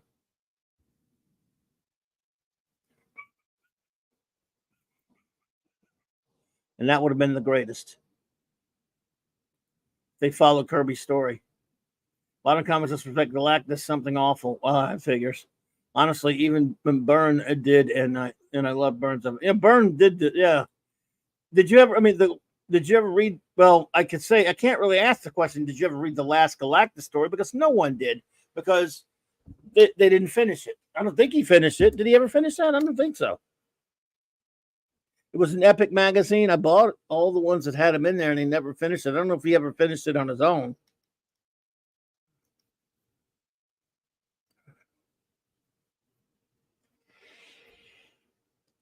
It's like the 1963 annual. We'll never get it. Yep, never get it.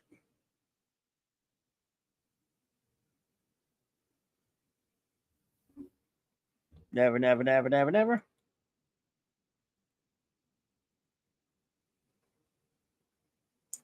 Oh, boy. I have to get Mark D with a C to give me that. But I could really use that Silver Surfer soundbite that he has. I think it wouldn't allow me borrowing it, but I don't have it. So Next time he's here, I'm gonna ask him if he can give me that.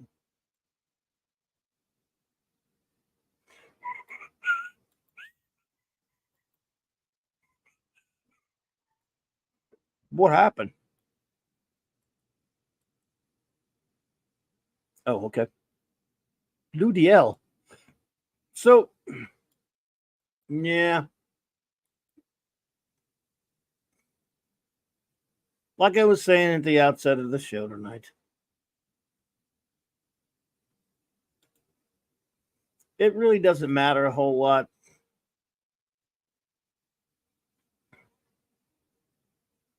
What happens now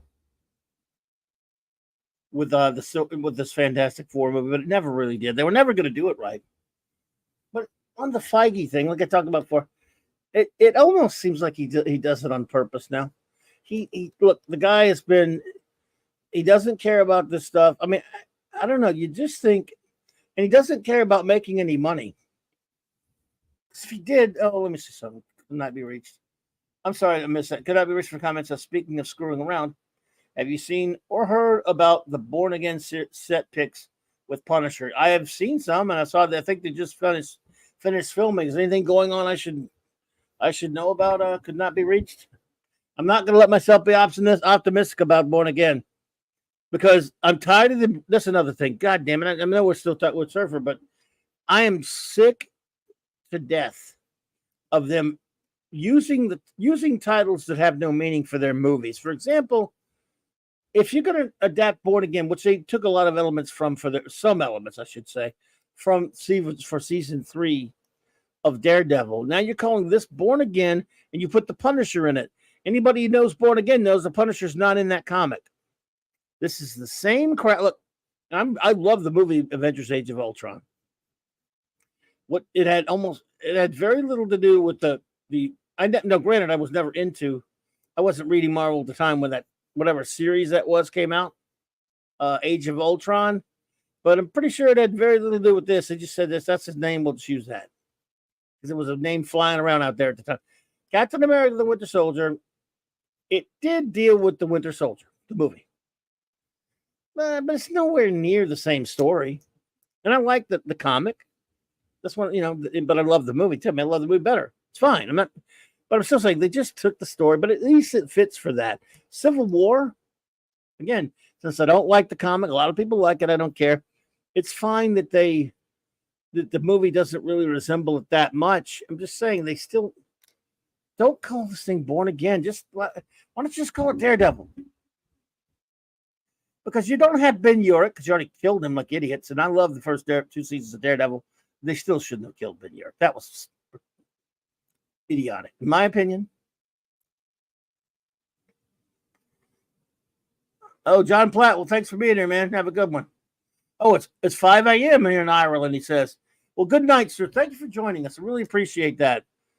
It's an honor to have you here. I hope you do well. I'm doing well, and hope we see you again sometime. We'll always be here. Let's see. Apparently, they're doing a Becky Cloonan storyline with rogue cops using the Punisher symbol. Oh my! What the hell does that have to do with Born Again? Modern comics disrespect Galactus. Oh yeah, sorry, saw that whatever the RRT.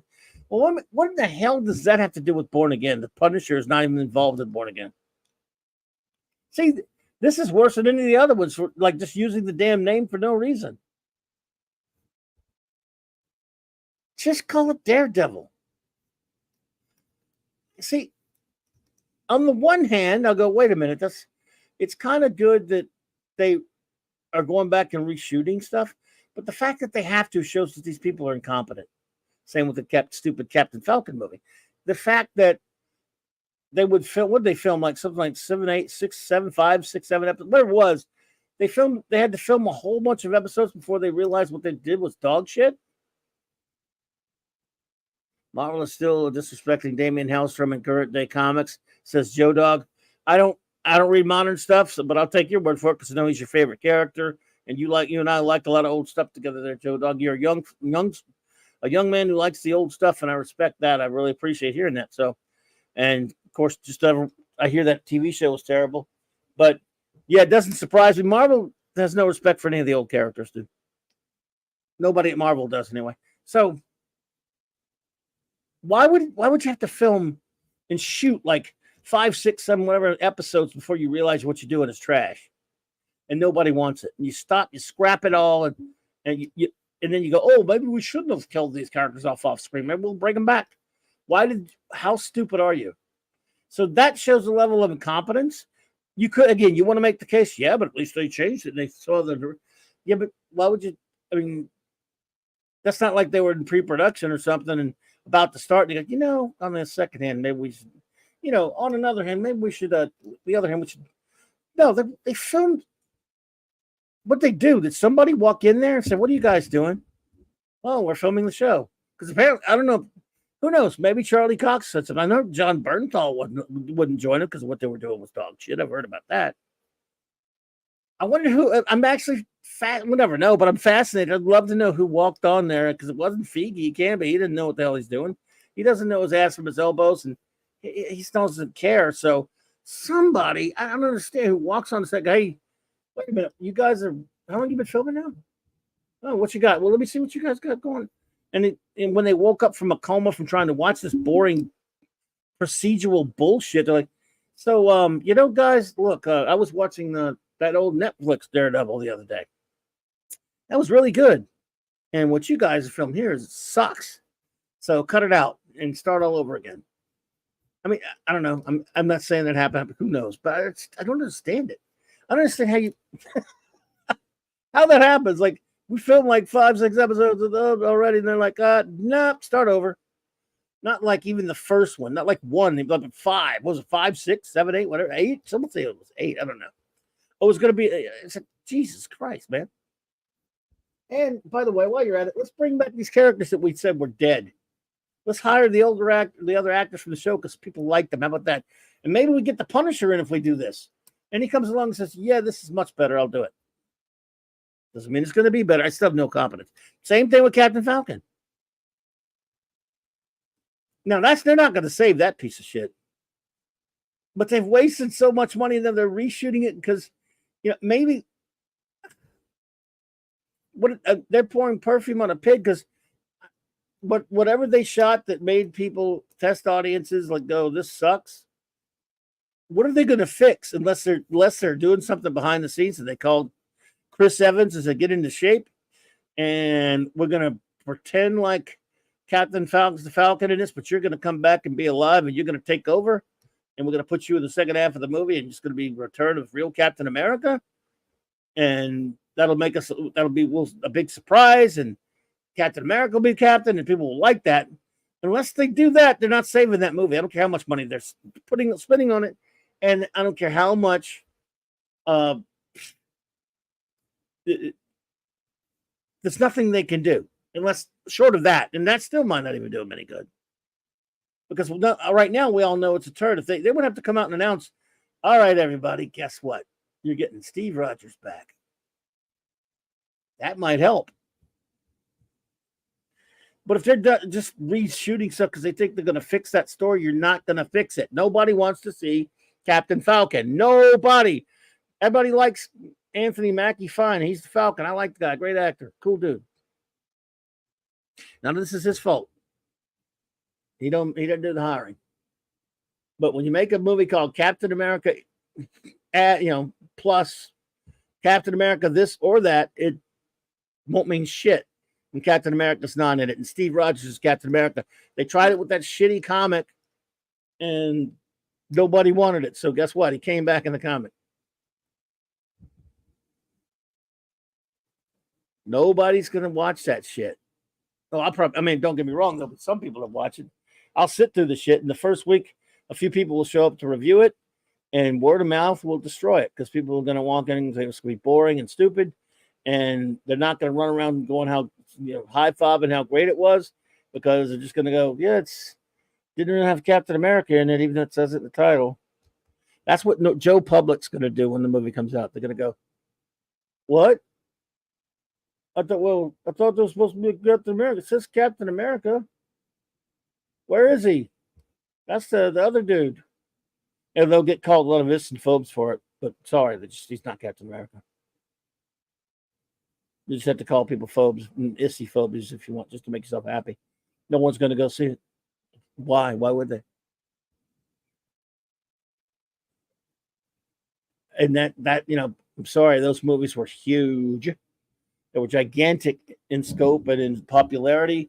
But people, people know that Chris Evans is a douchebag in real life and all that stuff, but he's Captain America on the screen to most people. So there's that, and they're not gonna save it. I love that. And do they think Harrison Ford's gonna matter? No. I do love that. It was kind of funny when someone said, he's such a dick. Harrison Ford's such a dick, but it is kind of funny when he said, someone asked if he's going to be the Red Hulk. He said, Red what? Just because he's playing Thunderbolt Ross. He's like, a Red what? I hate him so much for what he does. Sometimes, like what he horribly did to Indiana Jones and Han Solo, but I got to admit, that's funny. Oh, shit, a Red what? He's playing Thunderbolt Ross. The guy's not even there. He doesn't give a flying fuck.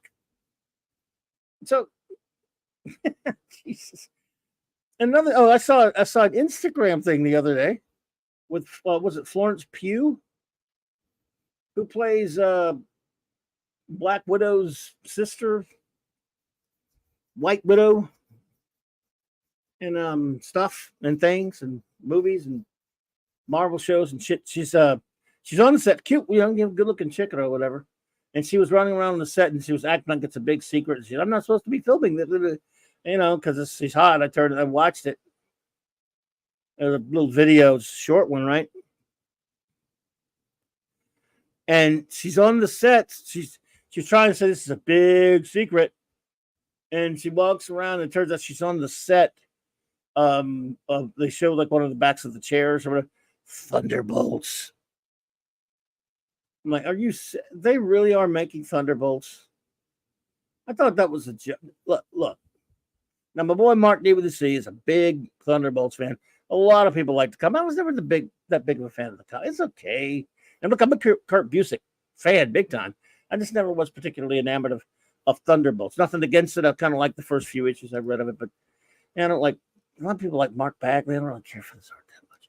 So I kind of dumped out of it. I mean, but again, but that said, I respect it. It was an okay comic. This will be nothing. If you're a Thunderbolts fan, don't get excited.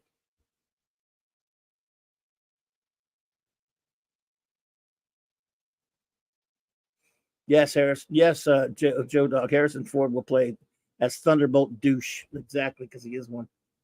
He is a big douche. So, Thunderbolts, because it's going to have that awful version of Zemo in it, I guess.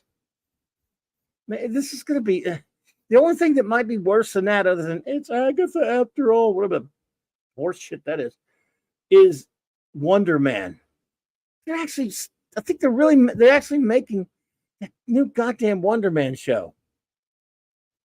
And I don't want to get istophobic or anything, because it's not an isty thing. Just they swapped him, they swapped him. So he's not Simon Williams. They've changed Simon Williams, of course, because it's a day ending in Y for Disney. And so that doesn't interest me. And I'm a big fan of the Simon Williams Wonder Man, the real one. The only one. Right? He's the only one. And but again, you're supposed to just take it. You're supposed to, at least with Captain America, they're saying it's Sam Wilson. They're not saying Steve Rogers, changed. They're not changing his this and he's still the same Steve Rogers, just not in the freaking movies, as far as we know. But this is changing Simon Williams so they can eat bones. Some people said that there's like a movie poster and some like on a wall in a movie or in the background of one of the James Gunn movies and had a picture of Nathan Fillion as Simon Williams or something. Do I imagine that? He would have been good in Wonder Man, probably. Well, when he was younger. Not so much now. And he's DC now anyway. So yeah, why one? But if you're gonna do a Wonder Man show and screw it up, why do it? I mean, no one even cares about him or knows about him. In fact, can you see that coming out now? There's a show called Wonder Man on Disney Plus. People who they don't even watch their other stupid shows anyway. Who's gonna watch that and go, yeah, man, Wonder Man, Wonder Man? Wait a minute, they're probably gonna go, is that a gender swapped Wonder Woman? I never heard of a Wonder Man. I know Wonder Woman. And that's a dude. What the hell? They're going to think it's some kind of. I won't say it. They don't. Hey, I love the character of Simon Williams. Nobody knows who Wonder Man is. You're doing a show, but what's wrong with you people? Like doing an Agatha show. Why? Echo was bad enough. Doing the Echo show was stupid. That was idiotic, and nobody watched it, naturally. Did they think anyone's going to watch Agatha? You know what would make me watch an Agatha show if she really were like an 80, 90-year-old woman like she was in the comic? I'd watch that just to see the badass. I remember one first time I saw Agatha Harkness. It was one of those later toward the end of Kirby's run where they went to her haunted house they needed a safe place to be able to leave Franklin as a baby when they would go off on missions. And they found Agatha Harkness, and she was spooky. And it was the Frightful Four attack that she wiped the floor with them. And she's badass. That's a show would be worth it. About Agatha Harkness, and she's like 90 something, but no, it's that annoying bitch from the wine division. So who gives a shit?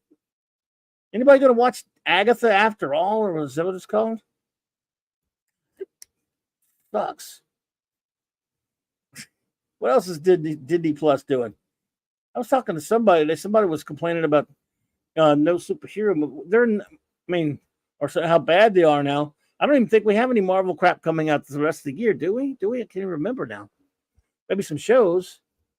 Because Craven will probably never come out. That's another thing. Jesus Christ, with the villain movie. Stop.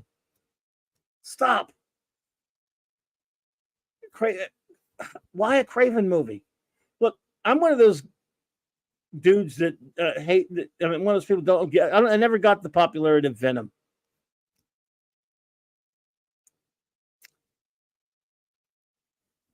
I never liked him.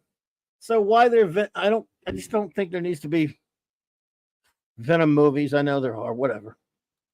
I don't care about them doing Venom movies. They don't mean shit to me. And then a Morbius movie. Why? Oh, that's right. Deadpool 3 is about it. Thank you. I forgot about Deadpool. We'll get to that. So a Venom movie. Why? And now, and then a Morbius movie, and then a Madam Web movie, just because they just got to milk it. And now a Craven movie, and then he's going to have Rhino in there. And that was supposed to come out last August. Nobody's going to go watch that. I'm not going to watch it. And I'll go see some stupid shit. Sometimes I didn't go watch Madam Web. I don't have a channel that reviews modern shit like that, so I don't care. I'll go if I really want to watch something. I'll go watch it, talk about it. But I never. I saw Godzilla X Kong and never even talked about it on the show, and there was no particular reason. Because I enjoyed it. I liked it. I didn't talk about Ghostbusters on my channel. I thought it was okay. Yeah, talked about it on other people's channels. Craven Hunter is going to flop so hard, says Joe Dog, and Morbius. I didn't even sit through any of the Venoms, Madam Web, or Morbius, and I'm not going to watch Craven the Hunter. Again, a Spider-Man villain. What is this? Look, I know that's the only thing they can do. It's only really they get away with. I'm one of the few that didn't like Spider-Man No Way Home that much. Okay, I'm guilty, and I have a lot of reasons why. It's okay, but RRT and Zed. Let's see. Says thoughts on Logan. In my opinion, perfect ending for the movie character. So they bring him back. Unbelievable. I hated Logan. I thought it was a crashing bore, overly dark piece of nonsense. I like Hugh Jackman fine. I just found the movie just to be tedious, and I don't really look for I don't like the grim and the gritty with my superheroes very often unless you can do something really good with it. Alan Moore and Miller once in a while did some good things with the grim and gritty, but for the most part, I certainly don't want it in movies. I'll take it in a good comic book once in a while. In a movie, it's just it's a no-win for me usually. So, because and it's just I thought it was putrid, boring filth. I'm kidding. I'm over exaggerating. I think that, but it was the performances were okay. I understand what they were trying to say with it. I just couldn't get into it. It's just not my bag. I understand. Look, I'm in the minority big time on that R. Most people like it. It was critically acclaimed, and that is fine with me. I didn't, I saw it the one time at the theater. I never need to see it again. So, Deadpool 3 is another story. I actually will go see that, but I'm not expecting much. But I mean, you never know. I mean, it's got to be worrisome because it's under Disney, right? The entire Wolverine trilogy was a missed opportunity, says could not be reached. Yeah, yeah, I don't know, man. I kind of like Daredevil and Wolverine being a grim, in my opinion. Says Joe Dog. Yeah, on Daredevil, I love, as you know, on J-Man's channel, we just reviewed all of Miller's Daredevil, every bit of it, whole run. I like it a lot. Of course, as a kid, and I was a teenager, and that was first coming out. I was just insane for it. Obviously, you're into the edgy when you're younger. I'm old now. Remember, I'm just an old fogey, dude. I admit it. I finally admitted that I've fundamentally changed on some things that I liked better when I was younger. And the grimmer, the darker comics, which I was never like the biggest booster of, but loved some of them because they were so well done. I still maintain my love and admiration for the way they were done, some of them, but I was never like, it was never my bag. It had to be something that was really exceptional, like Watchmen, like some of Miller's Daredevil, like his Batman Year One, his Dark Knight Returns, not so much. I like some of it, but I have a lot of criticisms of it. Once in a while, something darker. If it's very well done, I'll admit that it's good. But generally, when it comes to superheroes, I think it's kind of cheeky and pretentious to get too gritty with them, and to get let them run amok with some of the over the top, edginess. Personally, that said, again, I love Watchmen. I think it's a masterpiece. The biggest fan of Watchmen that's ever lived, and I lived long enough to see it get abused and put in the DC universe by morons like Jeff Johns and Jim Lee and whoever else did that horse shit. But generally, I don't really care for it that much. Not with superheroes. Not with it. However, Wolverine, grim and gritty, I get it, Joe Dog. I'm not. I love the Claremont Miller Rubinstein Wolverine miniseries. It's one of the most. I mean, we've reviewed that here. Lord Thoth and Mark D and I did. It's a masterpiece. I love Daredevil Born Again by Miller and Mazzucchelli. It's a masterpiece. We just reviewed that. I've reviewed it once before on my channel, and then J-Man and Sean and I reviewed it again a couple of weeks ago when we were finishing up our Miller run, reviewing the whole Miller run, and I adore it. I mean, Born Again is one of the top 4 or 5 greatest comics of all time in terms of a masterpiece of storytelling and drama, draftsmanship of art. I mean, it's just unreal, it's flawless almost. I mean, it's that great. So but I also do love the pre-Miller Daredevil too, the fun-loving superhero who fought the Stilt Man.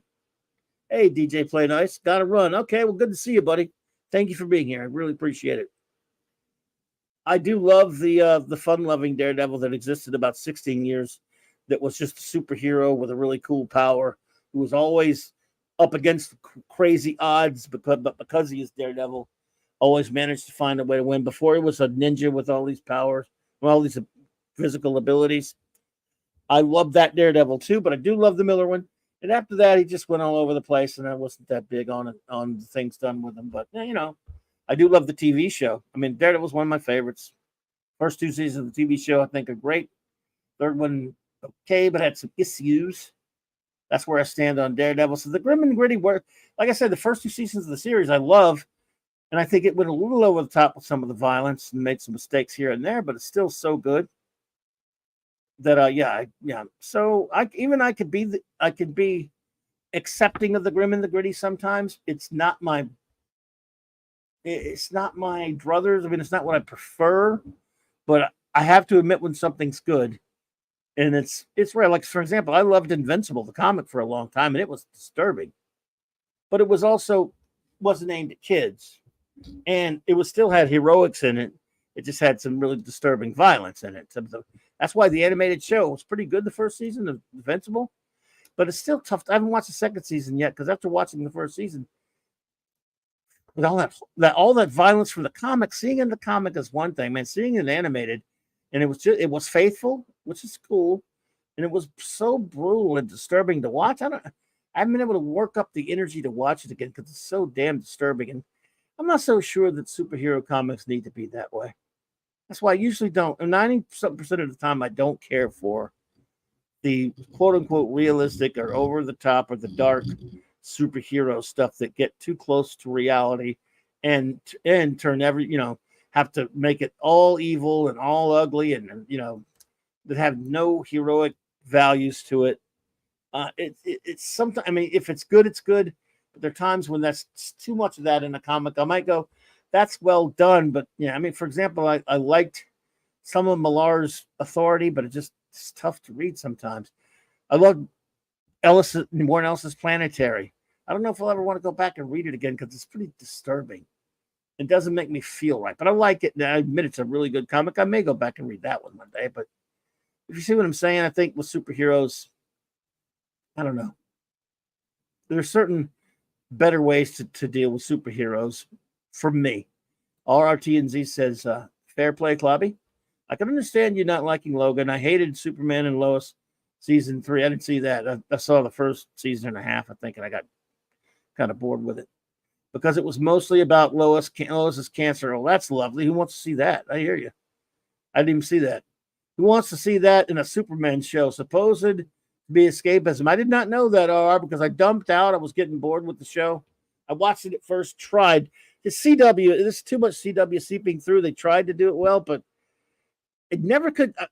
It was okay enough for me to watch for like the first season and a half, maybe. And then after a while, I was just kind of like, I think what really pissed me off was that bullshit about Lara, Jor-El's wife on Krypton, having some other husband who turned out to be the bad guy and the father of Morgan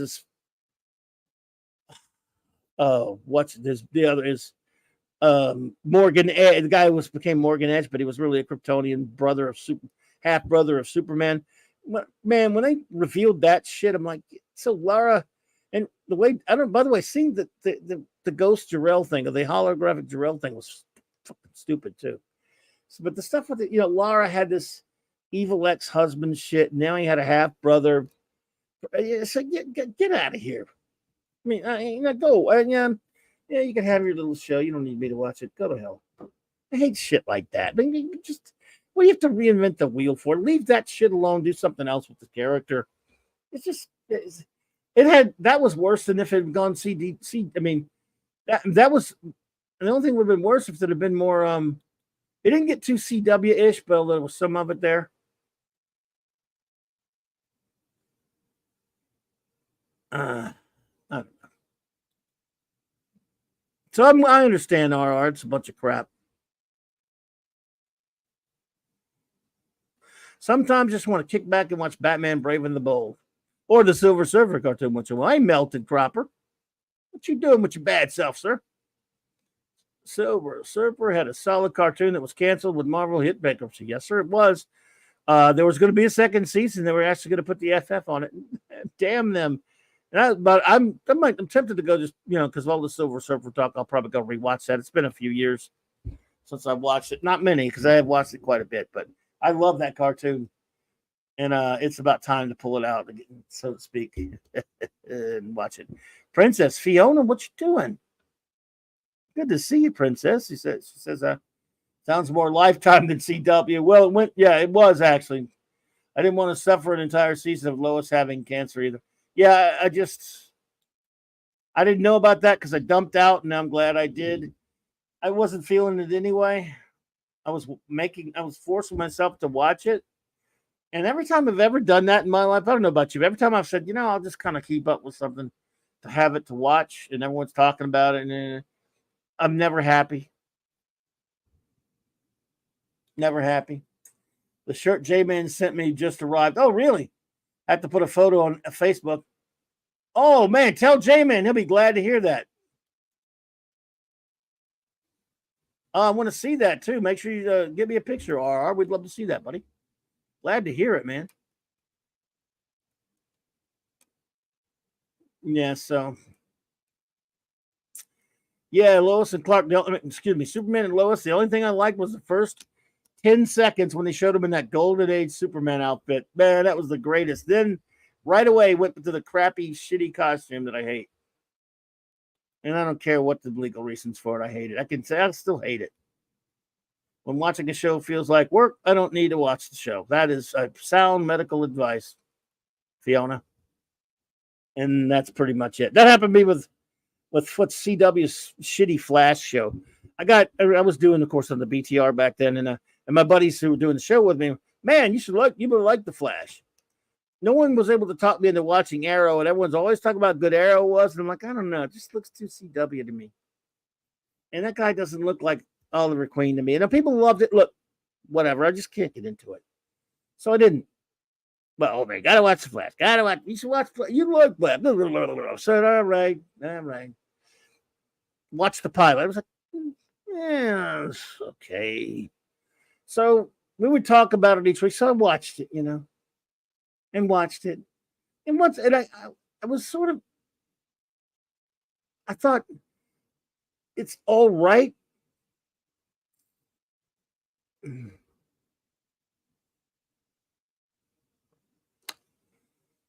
It's all right, but I just wasn't feeling it. In fact, and I just couldn't stand that, Flash had a Scooby gang. I'm tired of that kind of crap.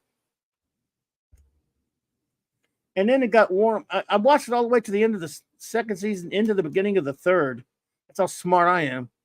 And then when it started to look like they were doing that flush point shit, which I hate. I hate Flashpoint. Flush point paradox. I hate it. People like it all you want. Have a like it party. I hate it. And I said, nah, I'm out of here. Goodbye. I'm good. Later. I assume everyone has seen the Silver Surfer short film from USC Film School. Unfortunately, I have not. It sounds like I should. I've not seen it, Princess Fiona.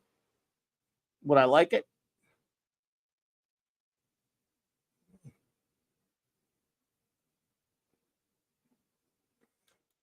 Lois and Superman, they picked some weird looking actors out. That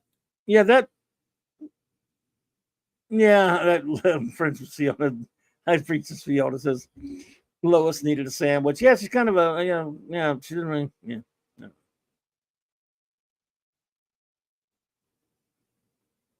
Melton says the Flash show was good considering before that hero shows were like small swill and shy about hero stuff. By season 4, it sank. Yeah, season 3 was enough for me, but I went through the whole season not really liking it. But I watched it, and like I said, like you were saying, Fiona, if it's a chore, don't watch it. I mean, look, you give something some leeway, and then after a while, you're like, nah, let's just get out of here with it and let somebody else watch it. And then as soon as you stop, everyone's like, man, they start talking about it still. I'm like, okay, I don't care. Got you covered. I'm glad you liked it. Now go away. I don't want to hear about it. Kidding. But yeah. Let's see. I'll have to watch it later, Fiona, but I'll click on it.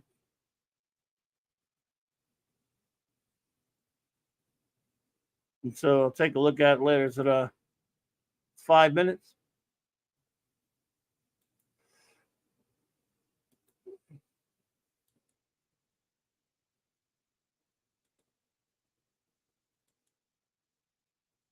Okay. Whoa, he's very silvery.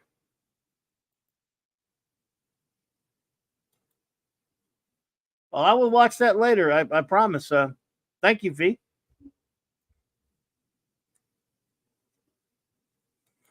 Belton says, I realize pop culture has passed me by. which explains me drifting backwards in time now. There you go. Yeah, so yeah, we've done a lot tonight, man. That Kirby graphic novel would have been a good movie if we could go back in time and funnel a bunch of money back in time somehow to 1979, 80, because the graphic novel 78, and let them make a big budget epic where they would have the effects to make a good Silver Surfer movie with Frank Zane doing the modeling for it. Yeah, hey, would have worked. Like I said, for those who joined us late, I talked about the movie, the movie of the Silver Surfer movie that was going to happen and did not in the 70s. And I reviewed Jack Kirby's, the first graphic novel Marvel ever made, Jack Kirby's Silver Surfer graphic novel in 1978, which was made as a proposal for a movie with a revamped origin for the character and a movie story. And again, when I go over that story, Jack's story would have worked well for a great movie. It would have been a great movie if they had the effects to accompany that story. And back then, look, because if you look at, they spent about $40 million or so on Superman the movie. It took them years to make it, and they only had to make. It was tough enough to make one man look like you will believe a man can fly, and that's what that whole movie was based on. But you didn't have him later when they made Superman 2, they're making it around the same time, of course. They weren't able to make the superhero battles don't look, when he's fighting the Phantom Zone villains. I mean, it works for us because we were fine seeing that back then, but we all know the practical effects made that really tough to do. So when you look at what Kirby was doing and planning, if that was so tough to do for them making Superman 2, there's no way they could have, I'm sorry, there's no way without CGI you could have made that FF movie.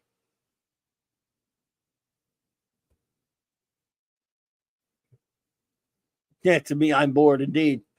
So, but I will celebrate some more Silver Surfer tonight. I'll probably go watch the cartoon. Yeah, because why not? Anyway, well, it's getting late, isn't it? I probably ought to let you all get out of here, shouldn't I? Probably ought to let you all go get some resties. So let's see. I'm going to do some show notes, some shouty outies, and we're going to get outy here. I want to thank you all for being here with me tonight, though, because it was a lot of fun, and you've all been fantastic, putting up with me just reviewing a freaking funny book, but hey, well, a great graphic novel. Let's see what's going on. Okay, tomorrow night and the rest of the week, let's see. Tomorrow night, I'll be Thursdays and Tuesdays and Thursday nights. It's the great Tom Connor's channel, Midnight's Edge After Dark, 6 Central, with that August group there. Wednesday nights, I'm also at the with the great Stone Loki on his channel for the Comic Book Roundtable. And then as far as my shows here this week and others, let's see what else we got. I will have the Wild Card Wednesday night where I sit and geek out with you about anything. You got any questions, anything you want to talk about? That is the night to join up and do it. And then, of course, Clobberin Clubhouse. Like Wednesday nights, it's 9 p.m. Central Standard Time. My wonderful first officer, Raquel, and the great chief engineer, Mark D with a C, join me, and we have our Blake 7 review, a Blake 7 episode, a Kolchak the Night Stalker episode, and we're going to try this time to review Star Trek Unlimited #1. And then Friday night we continuing as we started last week. Fantastic Fridays on the great J-Man's channel.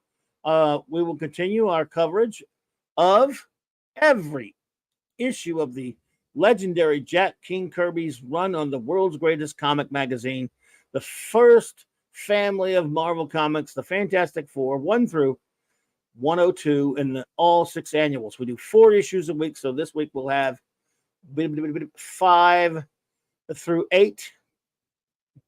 And FF's 5 through 8. So we're looking forward to that. And then, of course, after that, I should be hanging out with the Friday Night Comic Shop Boys, the great Nicholas of the 32 Flavors, and the Friday Night Comic Shop Boys, 8:30 p.m. Central. And then, of course, this Saturday night, Star Trek. 4 more episodes of Star Trek Voyager Season 6 continues. And then, of course, In Your Week is a Geek on Sunday Night Geekery, 10 p.m. Eastern Standard Time. And we'll have a little eatery as well. I want to thank the great J-Man for joining me earlier tonight for our trip to Earth B. It was a lot of fun. What a great time we had as usual. But next week, it'll be back to the Legion reviews. And again, I have a new video that I launched the other day in case you haven't seen it. I don't do very many videos. It's usually live streams, but I did a video and addressing my views on this whole Silver Surfer matter that's popped into the media this past week, how bogus it was. And coming soon to a Clobberin Times near you, I'm going to rank every episode of Star Trek, the original series, for your edification, or at least maybe you're interested. Maybe you're not interested. So thank you all so much for being here tonight. Let me shout out the wrenches. Again, Eric K., Chris Persia, D-Bud Martin, Lord Thoth, J-Man, Maddie's Daddy, Cal L, Phantom Outsider, Maximum Redstone, Larry, and in the chat with us tonight. Let's say, what's up, dude? In the chat. Oh, look who's here. I know you're getting out of here, but I just want to say hi to everyone. And I was sports balling tonight, so UConn won, of course. Oh, yeah, congrats to UConn. Yeah. So king of basketball and college basketball, greatness, again, which is great for a small state. I'm glad you popped in. Yeah. I just want to say hi, but yeah, you're getting out of here, so yeah. Yeah, but hang for a second. I'll just say goodbye. Yeah. RRT and Z, thank you, buddy, for being here tonight. The wonderful Princess Fiona Kadabi raised for further comment. Let's see, Stephen Mack, Melted Copper, Joe Dog, Princess Fiona, love you.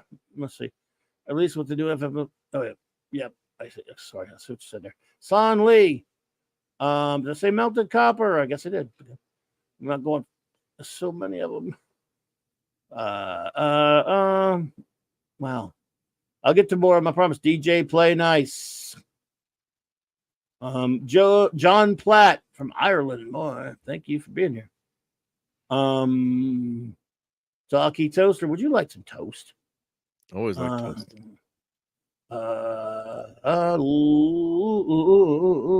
Mars Monkey Max MMM. Ravenscroft Penny.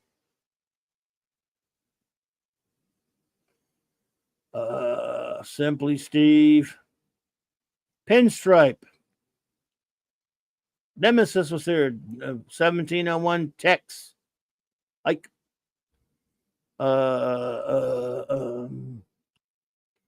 Cagle, Gwagnar, David Glenn, Claude Salling. All right, almost there. Stay on target. Almost there. Putin's cat. Putin's rat cat.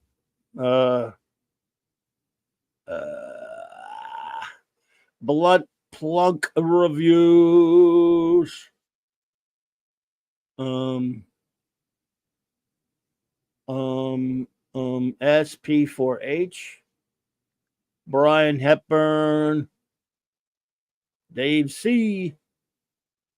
Brogu from my old hometown. Nemesis, the Warlock. Nemesis the Warlock. That's not two people. That's the one. He's Nemesis the Warlock. Yep.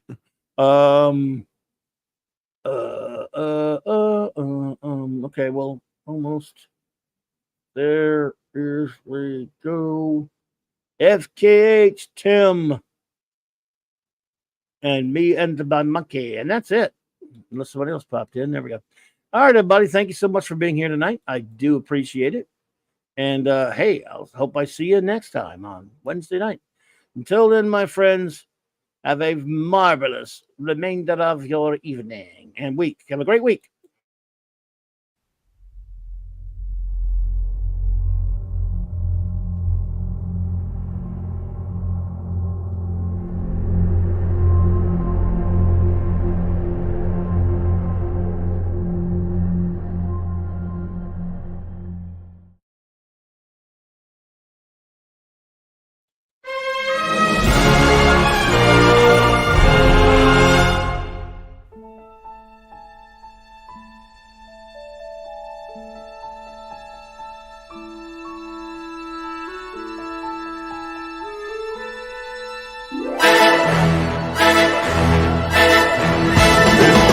Clobberin time.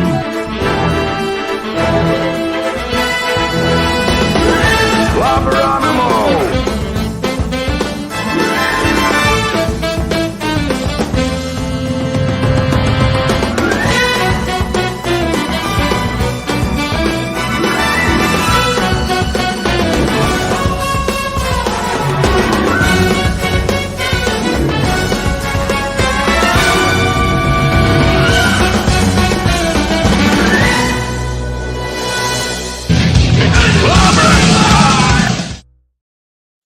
Groovy.